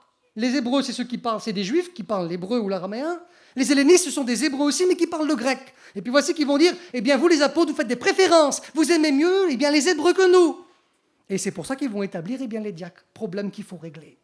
C'est une responsabilité, c'est une charge. Puis des fois, tu peux avoir des problèmes aussi avec les chrétiens. Pierre n'a-t-il pas eu des problèmes avec les chrétiens quand il a été vers Corneille? Imaginez-vous Pierre, qui est un apôtre de l'agneau, l'un des plus grands, il est celui qui a été établi par le Seigneur, il est celui qui a été envoyé chez Corneille, et comme il a été là-bas, il a fallu qu'il rende des comptes au monde de l'Église. Imagine-toi, les chrétiens ont demandé à Pierre, qui a connu le Seigneur, qui a dormi avec lui, qui a mangé avec lui, et ils ont dit, écoute, ce que tu as fait, ça ne va pas. Et il a fallu que lui, il se justifie pourquoi il est rentré dans la maison d'un païen, qu'il est rentré chez Corneille, il a fallu qu'il tout explique tout. Imagine-toi, tu as des chrétiens qui ne sont pas d'accord avec toi, qui peuvent te faire la guerre. Et lui, on est en train de lui chercher des problèmes. Pourtant, c'est un apôtre de l'agneau, c'est pas moi. Mais on lui cherche des problèmes et il faut qu'il s'explique. Et heureusement qu'il avait 6 témoins avec lui pour expliquer que c'était vraiment vrai. Et puis, tu peux avoir un conflit avec un frère. Barnabas et Saul, conflit. Le ministère a des joies, mais aussi des peines, de grosses responsabilités. C'est pas toujours beau, c'est pas que de prêcher, que tu chantes bien, tout ça. Ça dure pas longtemps en fin de compte. Mais dans la vie de tous les jours, dans le ministère, il y a aussi des peines, des souffrances, mais il y a aussi des joies. Il y a tout cela, et je voudrais que tu le saches, toi qui t'engages aussi avec le Seigneur. Conseils pratiques, j'ai marqué ici, je ne veux pas être déplacé, mais c'est des conseils qui sont pratiques. J'ai noté ça ici. Un jeune serviteur de Dieu, ou un serviteur de Dieu tout court, mais aussi un jeune étudiant, s'il doit parler avec quelqu'un, ne jamais être tout seul en compagnie d'une jeune fille ou d'une femme mariée. Souvenez-vous de l'histoire du jeune Joseph. Il a été accusé à tort, pourtant il n'avait rien fait. Mais comment tu vas prouver que ce n'est pas vrai? T'es mort. Joseph accusé à tort. Lui, on sait qu'il était intègre. Il a résisté, mais on a menti sur son dos. On lui a mis un paletot comme ça. Qu'est-ce qu'il a fini? Il a fini en prison. Et comment après prouver que ce n'est pas vrai? C'est ta parole contre la sienne. Un conseil pratique qui est très important. Ne jamais se trouver tout seul comme ça. T'appelles un copain, t'appelles ta femme, t'appelles qui tu veux, mais jamais tout seul. C'est dangereux. J'ai marqué aussi un conseil aussi pratique. Je ne veux pas être déplacé non plus, mais j'ai marqué juste ça. Je ne marquerai pas ce que j'ai marqué, mais juste ça. J'ai marqué, en tant que serviteur de Dieu, on doit plaire à sa femme, mais non à la femme du voisin. Voilà. Passe de commentaires, ok? J'ai marqué aussi, et ça aussi, ça peut être aussi important, parce que des fois, on peut le faire sans mal, mais des fois, ça peut faire mal. J'ai marqué, comme on est serviteur de Dieu, ou un jeune étudiant, tout ce que vous voulez, de ne pas parler d'argent avec n'importe qui. J'ai fait 1 000 euros, 5 000 euros, 10 000 euros, l'autre à côté ne mange pas. Alors, après, comme tu parles, tu n'as pas le taux sur toi. C'est logique, ça. Donc, il y a des choses qu'il faut faire attention. Des fois, tiens, j'ai fait 2 000 euros hier, j'ai fait 3 000 euros. Lui, ça fait une semaine qu'il ne mange pas. Comment on fait? Donc, il y a des choses qu'il faut aussi faire attention et qu'il faut aussi s'abstenir. Donc, j'essaye de faire le tri. J'ai marqué ici, maintenant je vais essayer d'aller vite parce que sinon je ne vais pas m'en sortir. 4h30. J'ai marqué ici, les étudiants doivent savoir lire. C'est écrit, 1 Timothée chapitre 4, verset 13. Applique-toi à la lecture. J'ai marqué ici, pour connaître quoi? Pour connaître la doctrine biblique. 1 Timothée chapitre 3, verset 2. Il faut que l'évêque soit propre à l'enseignement. C'est pour ça, comme les frères disent que tu saches lire, il faut que tu saches lire. En vrai, si les gadgets verraient ça, ils dire c'est quoi? C'est le CP, ça. Imagine-toi, il faut que tu sois propre à l'enseignement. Donc, c'est un minimum de savoir lire. Quand les frères recalent certains, c'est pas parce que leur tête te plaît pas, en fin de compte. Mais c'est parce que, comment tu vas faire pour lire la Bible, enseigner le peuple, lui donner de la nourriture, si toi-même, tu n'arrives pas à te nourrir par la Bible? Quand tu vas prêcher 1 fois, 2 fois, que tu auras usé tout ton petit stock que tu connais, mais après, tu vas faire quoi? Comment tu vas faire? Ça va être un fardeau, même pas la peine. Tu ne dormiras pas de la nuit. Quand on va te demander de faire la réunion mardi, quand on va te demander de faire la réunion vendredi, et que toi, tu auras des gouttes de sueur comme ça, parce que c'est pas que tu ne veux pas lire, mais c'est que tu n'arrives pas.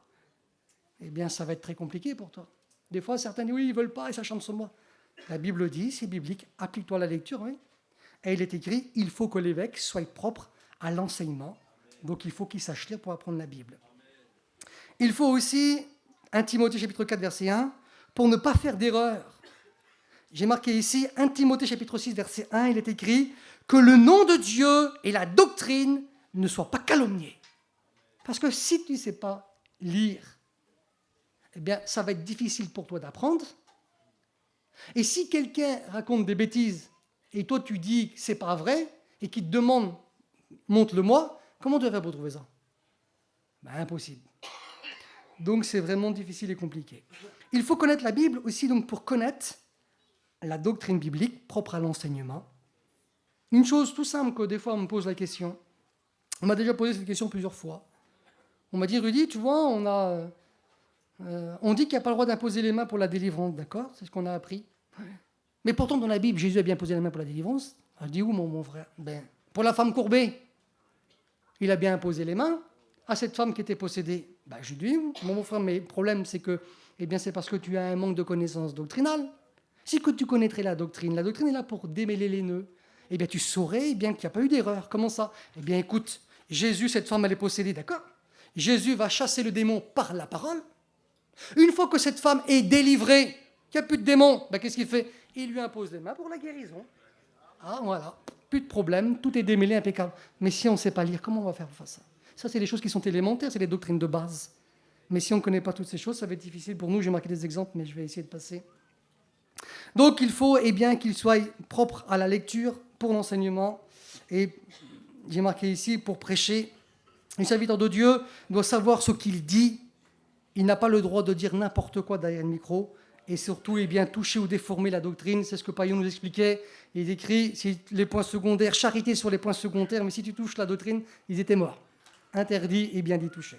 Aussi, ce qui est important, et je ne veux pas condamner quelqu'un ou accuser quelqu'un, mais ça, c'est une réalité qui est très importante. Un serviteur de Dieu n'est pas là pour se prêcher à lui-même, ni pour prêcher ses problèmes. Il faut faire comme Philippe. Qu'est-ce qu'il a fait, Philippe?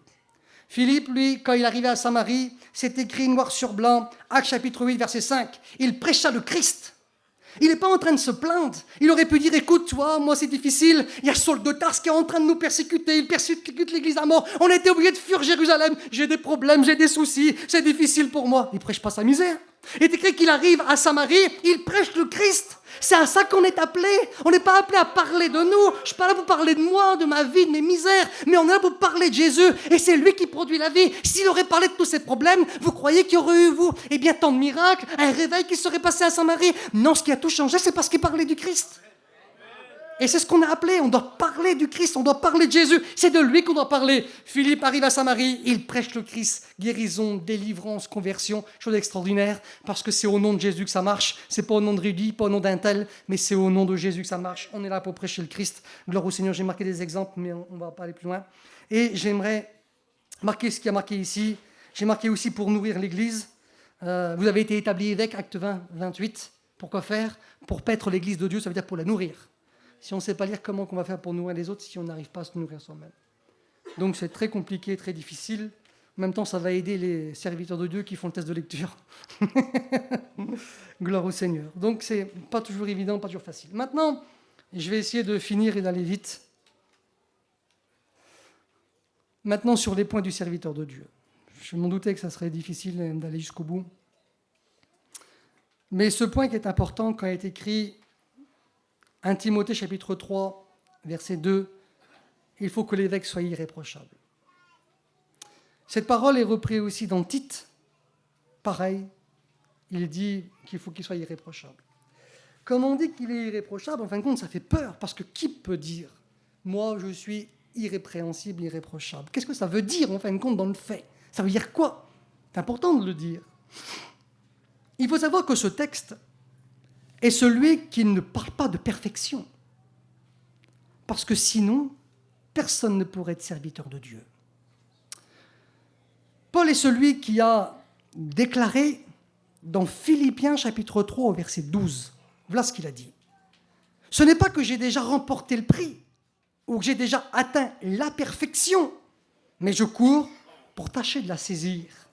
Lui, c'est l'homme aux 5 ministères, aux 9 dons spirituels, et il dit que lui, il n'a pas atteint la perfection. La perfection n'est pas ici-bas. Quand les hommes auront-ils la perfection? Eh bien, comme le Seigneur Jésus, celui qui viendra. Quand Jésus est celui qui viendra, et que les morts en Christ ressusciteront, il y aura la perfection. Pourquoi? Parce que même aujourd'hui, celui qui est mort, son âme et son esprit qui sont près de Dieu pour un chrétien, c'est bien, mais son corps est dans la corruption.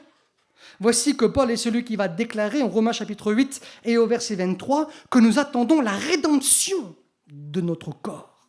Et dans 1 Corinthiens 15, comme Paul est celui qui parle de la résurrection, il est celui qui parle que le corps est corruptible, loin d'atteindre la perfection, mais qu'il sera, il va revêtir l'incorruptibilité.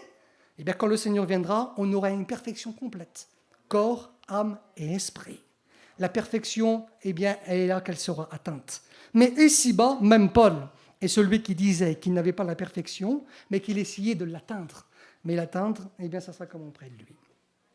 Le mot irréprochable, donc, ne dit pas qu'il faut être parfait pour servir Dieu. Sinon, comme je l'ai dit, personne ne pourrait bien servir le Seigneur. Le mot irréprochable, c'est un mot qui est utilisé aussi 3 fois dans la même épître, dans l'épître à Timothée. C'est intéressant de le savoir. Il est utilisé pour qui, en fin de compte, aussi, ce mot irréprochable? Il est utilisé pour les veuves, les chrétiennes qui ont perdu leur mari, Si le pasteur doit être bien parfait, ça voudrait dire que les chrétiennes aussi doivent être parfaites. Il est écrit que les femmes veuves, pour être inscrites sur le rôle, ça veut dire sur le registre, il y avait un carnet. Il fallait bien qu'ils aillent exercer l'hospitalité, laver les pieds des saints, remplir toutes des conditions comme ça. Et s'ils avaient rempli ça, ils étaient irréprochables, on pouvait les inscrire. Ça ne voulait pas dire qu'ils étaient parfaites, mais ils avaient rempli des critères. Et un serviteur de Dieu, ça ne veut pas dire qu'il sera parfait, mais il est celui qui doit remplir des critères. Le mot irréprochable, dans le texte grec, ça signifie non exposé à être attaqué. Voilà ce que ça veut dire. Ça veut dire aussi non répréhensible, quelque chose qu'on ne peut pas reprocher. Ou ça veut dire encore qu'on ne peut pas amener en justice.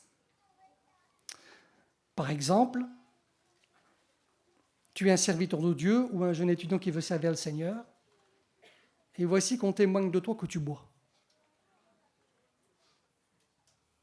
Alors, ça va aller jusqu'à tes anciens, il y a comme un procès qui se fait en fin de compte. Tu es amené en justice.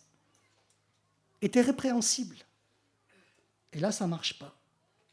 Il faut en fin de compte que les serviteurs de Dieu ou les jeunes étudiants, il faut qu'ils ont quoi ? Il faut qu'ils ont un bon témoignage. C'est ça que ça veut dire. Mais l'exigence qui est donnée là, c'est aussi la même pour les diacres. Quand ils ont été établis dans Acte 6, qu'est-ce qu'il est dit ? Choisissez parmi vous des hommes qui ont un bon témoignage et qui sont remplis du Saint-Esprit et de sagesse. C'était requis aussi, pour les diacres.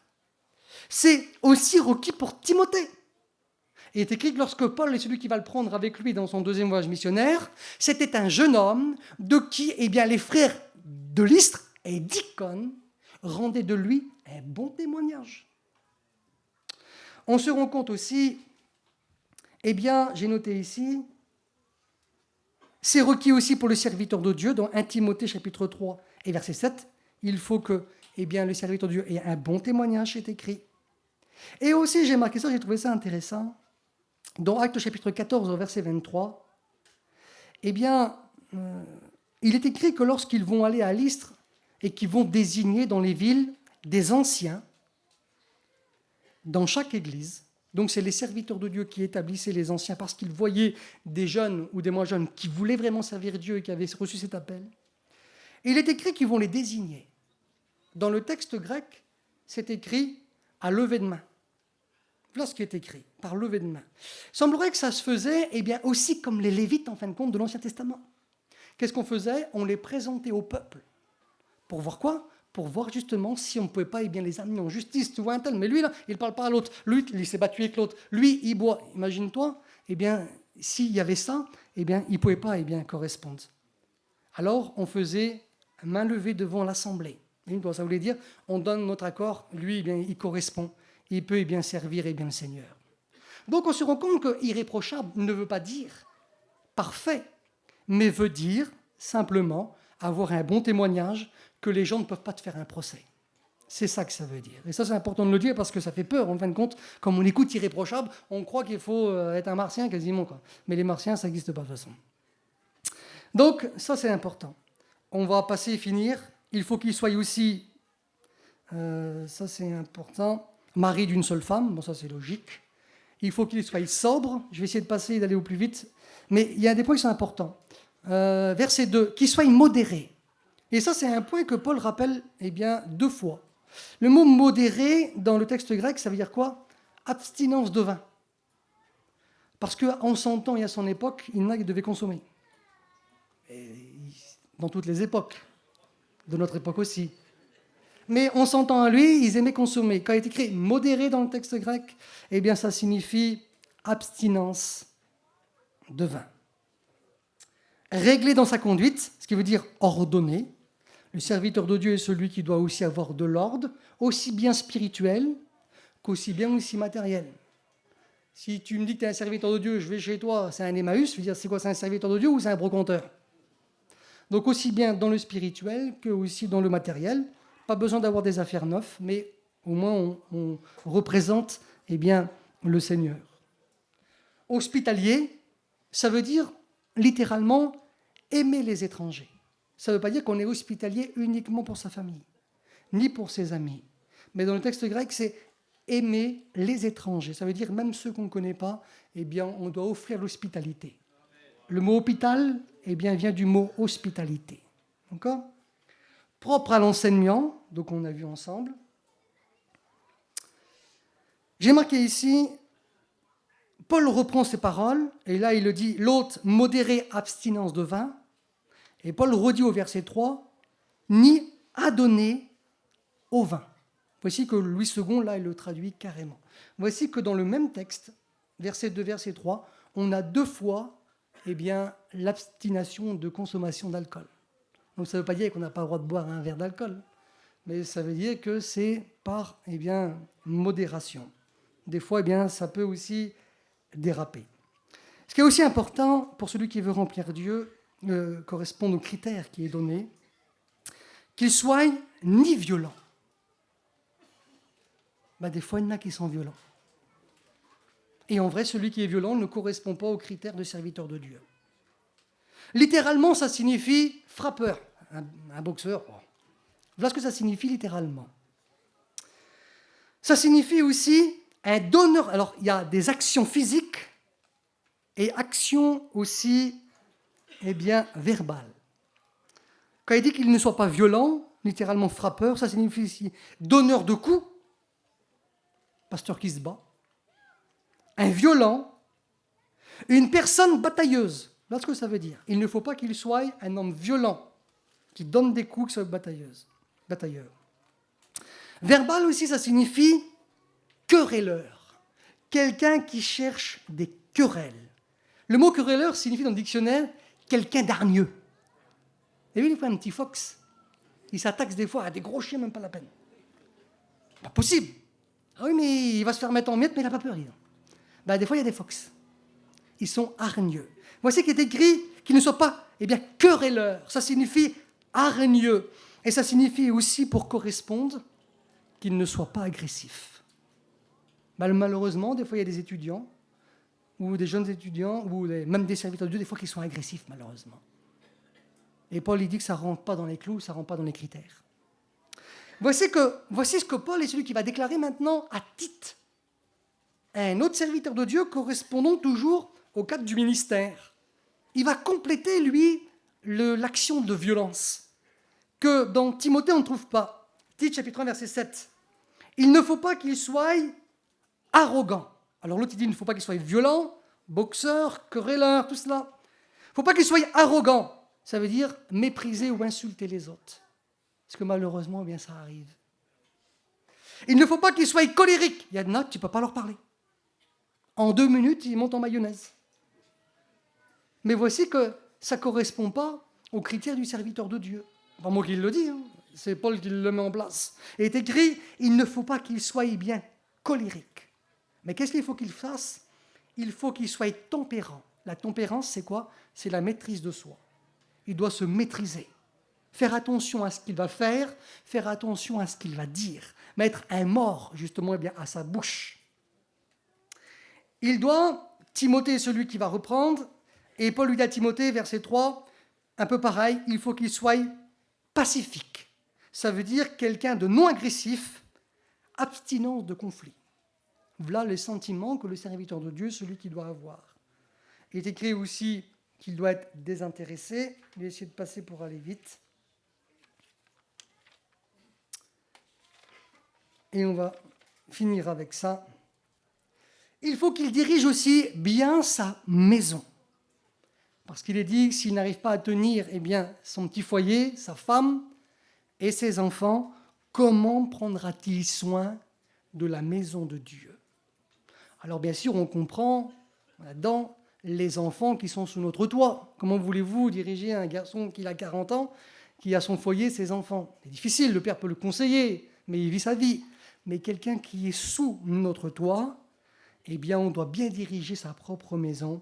Parce que Paul dit, comment qu'on va faire ? Si on n'arrive pas déjà à s'en sortir dans notre foyer, comment qu'on va s'en sortir avec l'Église ? Et puis, vous y trompez pas. Quand il ira reprendre quelqu'un, il va dire, mais mon gars, regarde dans ton fils. Il est chez toi, il fait ça, ça, ça. Ça, c'est sûr, ça te revient en pleine tête. Ça, c'est sûr. Eh bien, il dit qu'il faut qu'il dirige aussi sa maison. Et voici que Paul est celui qui dit, il ne faut pas aussi qu'il soit un nouveau converti. Alors ça c'est important, pourquoi? Parce qu'on pourrait dire, des fois on dit ça de certaines personnes, mais c'est pas ce qu'il dit lui là. L'autre jour il a dit ça, maintenant il dit ça. Oui, mais l'expérience, elle fait mettre des garde-fous. Voici que Paul, lorsqu'il a fait son deuxième voyage missionnaire, il a mis des anciens en place, comme on l'a vu dans Actes chapitre 14, qui avaient à peine 1 an et demi, 2 ans de conversion. Il a fait de lui des serviteurs de Dieu. Et avant, eh bien c'était comme ça aussi que ça se passait. Nous déjà, ça fait pas longtemps, mais il y a plus de 20 ans, nous on est rentrés vite fait à l'école biblique, c'était vite fait à l'époque. Et Paul, là, il dit maintenant, il ne faut pas que ce soit un jeune converti. Mais Paul, tu dis des bêtises, quoi. L'autre jour, tu as établi des hommes, ils avaient quoi? 2 ans de vie chrétienne. Maintenant, tu dis eh bien, qu'il ne faut pas que ce soit une jeune pousse. Quand il est écrit que ce ne soit pas un jeune converti, en fait, dans le texte grec, c'est il ne faut pas que ce soit un néophyte. Ça veut dire une nouvelle pousse. Mais tu l'as fait l'autre jour pour les autres là-bas. Et puis tu as vu les anciens d'Éphèse, ils avaient 6 ans de vie chrétienne. Et tu as fait d'eux aussi des serviteurs de Dieu, oui. Mais là, comme Paul est celui qui va expliquer cela, eh bien, on arrive dans la fin de la vie de l'apôtre Paul. Les autres qui ont été établis, c'était dans le début du ministère de Paul, dans ses débuts de ses voyages missionnaires, du moins. Et puis voici que l'expérience lui a montré que des fois, quand ils étaient trop jeunes, des fois, il y avait des bêtises qui étaient faites. Alors Paul revient, pas qu'au début, c'était mauvais. Ça venait de démarrer, et les anciens avant nous ont prêché beaucoup plus tôt que nous. Mais aujourd'hui, ils ont mis des garde-fous. Et voici que Paul, lui, il met aussi des garde-fous. Il a dit, oui, c'est vrai que dans le passé, on l'a fait, mais maintenant, ça ne peut plus le faire. Et il faut savoir que, eh bien, la structure de l'Église, elle est celle qui se construit au fur et à mesure. Avant, les diacres, ça n'existait pas. Oui, mais il y a eu des conflits. Les diacres, on les a établis, on les a mis en œuvre. Mais avant, il n'y en avait pas besoin. Mais oui, mais ils n'étaient pas beaucoup, ils étaient 120. Il y en avait 500, mais il y avait 380 dans la nature. Puis après, 3000 se convertis, on arrive à 5000 personnes. Ça fait du monde. Là, il faut mettre des structures. On n'arrive plus à gérer, en fin de compte. Alors, on met des diacres, on met des structures. On établit des serviteurs de Dieu, oui, tout de suite. Oui, mais avec le temps, on voit, il ne faut plus que ce soit une jeune pousse. On va mettre des barrières, des garde-fous. Pas parce que, eh bien, on veut faire du mal, mais c'est parce que, eh bien, on veut prendre soin de l'œuvre de Dieu et on voit que les erreurs du passé, par l'expérience, non par la connaissance, mais que les erreurs du passé, par l'expérience qu'on a acquis, nous ont montré que des erreurs ont été faites. Donc maintenant, on veut éviter, eh bien, ces erreurs. Et c'est ce que Paul est celui qui met en place vers la fin de sa vie. Que ça ne soit pas un jeune converti. Donc, on se rend compte que Paul ne se, eh bien, contredit pas. Mais l'expérience a fait qu'avant on faisait comme ça et maintenant on fait eh bien, comme ça. Je vais finir maintenant, parce que sinon je ne vais pas arrêter, je vous ai tenu déjà assez longtemps.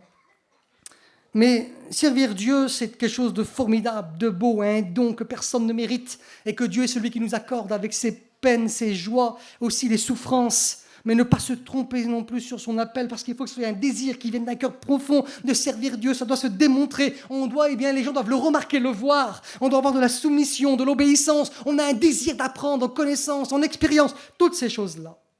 Mais voici que maintenant, on va finir.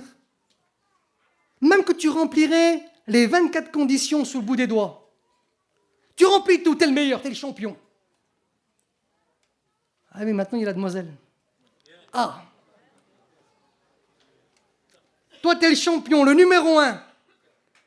Mais elle a fait ça. Elle veut pas. L'autre, c'est le numéro 3 ou le numéro 4, mais lui, il passe devant. Parce qu'elle la veut. Donc, si la patronne ne veut pas, pour toi, c'est pas possible. Et le problème, c'est que, c'est Paillon qui nous le disait d'ailleurs, j'aime mieux avoir le diable contre moi que ma femme. Parce que le diable, je le combats, je ne l'ai pas toujours. Mais elle, je l'ai toujours. Alors, imagine-toi, le ministère, quand tout va bien, c'est déjà une responsabilité importante, une charge importante. Mais si ta femme ne veut pas, ça sera une catastrophe pour toi. Tu pourras le cacher pendant 1 an, pendant 5 ans, pendant 10 ans. Mais tôt ou tard, ça va remonter à la surface et les gens vont le remarquer et vont le voir. Ton ministère, au lieu de fleurir, eh bien, il va dépérir. Ça sera difficile pour toi. Quand il faudra que tu prêches le soir et qu'elle a t'a pris la tête, t'as une tête comme ça, remplie, elle n'est pas contente, elle va pas à la réunion tous les 36 du mois, parce qu'elle n'est pas d'accord en fin de compte. Tu lui as mis une responsabilité sur les épaules qu'elle ne veut pas. Ça ne peut pas marcher. Ça sera trop difficile. Parce que elle doit marcher aussi avec toi. Et si ça ne va pas, les gens seront les premiers à te le dire quand tu reprendras quelqu'un. Avant de me reprendre, va voir ta femme. Et c'est ce qui est aussi logique. Et c'est aussi ce qui est bien compréhensible. Voici ce qui est écrit pour les femmes. Dans le cadre des ministères, ces femmes-là, on finit maintenant, concernent les femmes des diacres et aussi les femmes des serviteurs de Dieu et des étudiants. Elles doivent être honnêtes, il est écrit. Dans le texte grec, ça veut dire vénérable, honorable. On doit louer, honorer une telle femme. Elle doit être, ça signifie aussi sérieuse, non légère. Donc ça doit être une femme, et quand même de Dieu. Maintenant, on ne demande pas que ça soit, mais il faut aussi un minimum. Ça, c'est intéressant aussi. Ça se trouve dans 1 Timothée, chapitre 3, et au verset 11. Il est écrit qu'il faut qu'elle soit non médisante. Et quand vous regardez dans le texte grec, il est écrit il ne faut pas qu'elle soit, quoi ? Une diabolos. Je ne sais pas si vous avez déjà vu le Mickey Diabolos et Satanas. C'est ça que c'est écrit. Il ne faut pas que ce soit une diabolos. Pas un diabolomonte. Hein. On se rend compte que le mot diabolos, ça fait parler. C'est diable. C'est utilisé 36 fois dans le Nouveau Testament, quasiment tout le temps pour le diable. Mais c'est utilisé aussi pour les démons, pour les femmes, donc là notamment dans le cadre des ministères, et aussi pour les hommes religieux. Voilà comment c'est décrit le mot diabolos. Parce que le mot diabolos, qu'est-ce qu'il signifie ? Il signifie calomnie, diffameur, accusant faussement. Qu'est-ce que c'est que la calomnie ? La médisance, c'est parler sur quelqu'un en disant des vérités, mais pour lui faire du mal. Ça, c'est de la médisance. On va dire, moi je vois François devant moi, j'étais avec François, il a fait ça. C'est vrai, ce que je dis, c'est vrai, mais je ne fais pas ça pour l'aider, je fais ça pour le détruire. Ça, c'est la médisance. Par contre, la calomnie, c'est quoi ? C'est que je raconte un gros mensonge sur François et que j'invente toute une histoire, tout un monument pour le détruire. Eh bien, voici qu'il est écrit que les femmes des ministères ne doivent pas être des diabolos, des femmes qui calomnient, qui racontent des choses fausses pour faire bien du mal. Si Paul est celui qui déclare ça dans le cadre des ministères, c'est parce que ça devait se passer bien aussi en son temps et qu'il le voyait. Donc les femmes doivent être honnêtes, sérieuses, non légères, vénérables, non des diabolos, donc non raconter des calomnies, non médisantes. Il faut qu'elles soient sobres. Littéralement, c'est ne pas boire de vin. Parce qu'à son époque, peut-être que les femmes aussi consommaient. En général, chez nous, ça devrait aller quand même de ce côté-là, je pense. Mais peut-être qu'il peut y en avoir aussi. Ça signifie aussi, abstinence de vin, ne buvons pas de vin. Fidèle en toutes choses. J'ai noté ici, moi, fidèle dans ses choses matérielles, dans ses affaires domestiques, élever ses enfants, servir aussi son mari, mais aussi dans les choses spirituelles, parce que si elle a coule, tu coules aussi. D'accord ? Donc elle doit être aussi fidèle. Leur foyer, il doit y avoir la paix et non la guerre. Ça peut arriver un nuage, ça arrive à tout le monde, mais pas constamment en guerre. Il doit être hospitalier, accueillant, aimable, ouvert. Parce que comme on a un foyer de serviteur de Dieu qui n'est pas accueillant, c'est quand même problématique. Si les gens n'osent pas aller chez toi, c'est quand même un problème. J'ai marqué ici, c'est valable pour les étudiants et les serviteurs de Dieu, on arrive à la fin. Elle ne doit pas être aussi trop jalouse. Parce qu'un serviteur de Dieu, c'est quelqu'un qui est exposé. Sur l'estrade, vous voyez que moi, en fin de compte. C'est un homme qui est exposé. Et une femme qui est trop jalouse, elle sera mal dans sa peau, son foyer ne sera pas bien, son mari ne sera pas bien, il ne pourra même plus faire de cure d'âme auprès des gens, parce qu'il pensera directement à sa femme. Imagine-toi, un frère t'appelle, il dit « Tiens, il faut qu'on va parler à la petite soeur qui est là-bas, elle a un problème. » Et toi, tu es là, tu penses à ta femme. Tu dis, moi, je ne peux pas y aller, impossible, elle va penser ça. Tu ne peux même pas aller faire de la cure d'âme avec un frère. Donc, c'est une entrave aussi pour ton ministère. Donc, les femmes de serviteurs de Dieu, la jalousie est quelque chose qui ronge et qui détruit. J'ai marqué ici, ni trop boudeuse. Ça arrive aussi. Mais celles qui doivent aider leur mari. Et là, je n'ai pas le temps de le détailler, mais c'est beau, dans la Bible, on a une femme qu'on n'en parle jamais, on ne connaît même pas son nom. C'est la femme de l'apôtre Pierre. C'est une femme silencieuse, a mis sa maison à la disponibilité du Seigneur. Imagine-toi que le soir, après le coucher du soleil, toute la maison était remplie d'individus et le Seigneur guérissait les malades. Qui sait quelle femme qui accepterait ça? On a même le paralytique, on détruit la toit de la maison. On va dire, mais qu'est-ce qu'il fait? Tu casses toute ma maison, mais tu vois pas, tu m'amènes tout le monde dans la maison, maintenant ils cassent la maison. Tu ne l'entends pas dire que c'est pas bien. Jésus était charpentier, il aurait réparé le toit. Tu te rends compte qu'il est écrit dans 1 Corinthiens, chapitre 9, verset 5, que l'apôtre Pierre était marié. On se rend compte qu'il appelle Bethsaïda, il déménage, il va à Capernaum, elle le suit. On se rend compte que dans son ministère, elle ne sera pas une entrave, mais elle est celle qui le suit. Elle accompagne son mari. Et j'ai marqué cette femme pour faire toutes ces choses. Elle avait beaucoup d'amour. On n'en parle pas, mais une femme exceptionnelle où on pourrait faire un beau message. Mais je vais finir avec ça. Le premier foyer de serviteurs de Dieu dans la Bible, c'est Adam et Ève. Ève a été la première femme de serviteur de Dieu. Adam a été le premier serviteur de Dieu dans la Bible. Eh bien, on se rend compte que Ève, elle a été, parce qu'elle a fait une bêtise, ça a été un gros problème pour Adam. Elle est celle, qui a péché, touché à ce qui était interdit. Pendant un temps, tout allait bien, tout était beau. Elle est celle qui a désobéi, qui a péché, et ça a créé la chute de son mari et aussi de toute l'humanité. Il a fallu le nouvel Adam pour tout réparer, qui est le Seigneur Jésus, qui lui n'a pas échoué dans sa mission. Mais Ève était la première femme de serviteur de Dieu, Adam le premier, et elle a fait chuter son mari. J'aimerais vous dire que vous, femmes de serviteurs de Dieu, d'étudiants, vous avez le ministère de vos maris dans vos mains. Si vous déconnez, votre mari, il est mort. Si vous faites des choses qui ne vont pas, il est fichu. Vous tenez, votre mari dans vos mains. Même si ça peut être le plus grand des pasteurs, le meilleur des serviteurs de Dieu. Si vous, ça ne va pas, lui, ça ira pas non plus. Si vous chutez, lui, il chutera aussi. Alors vous avez une lourde et grosse responsabilité. On ne vous voit pas. On voit que vos maris qui sont derrière. Mais j'aimerais vous dire que, je me répète, vous tenez le ministère de vos maris dans vos mains. Si vous faites des conneries, qu'est-ce qui va se passer? Comme Adam. Adam, il a peur. Peur que les gens l'apprennent. Il va se cacher. Il pleure. Il est en larmes.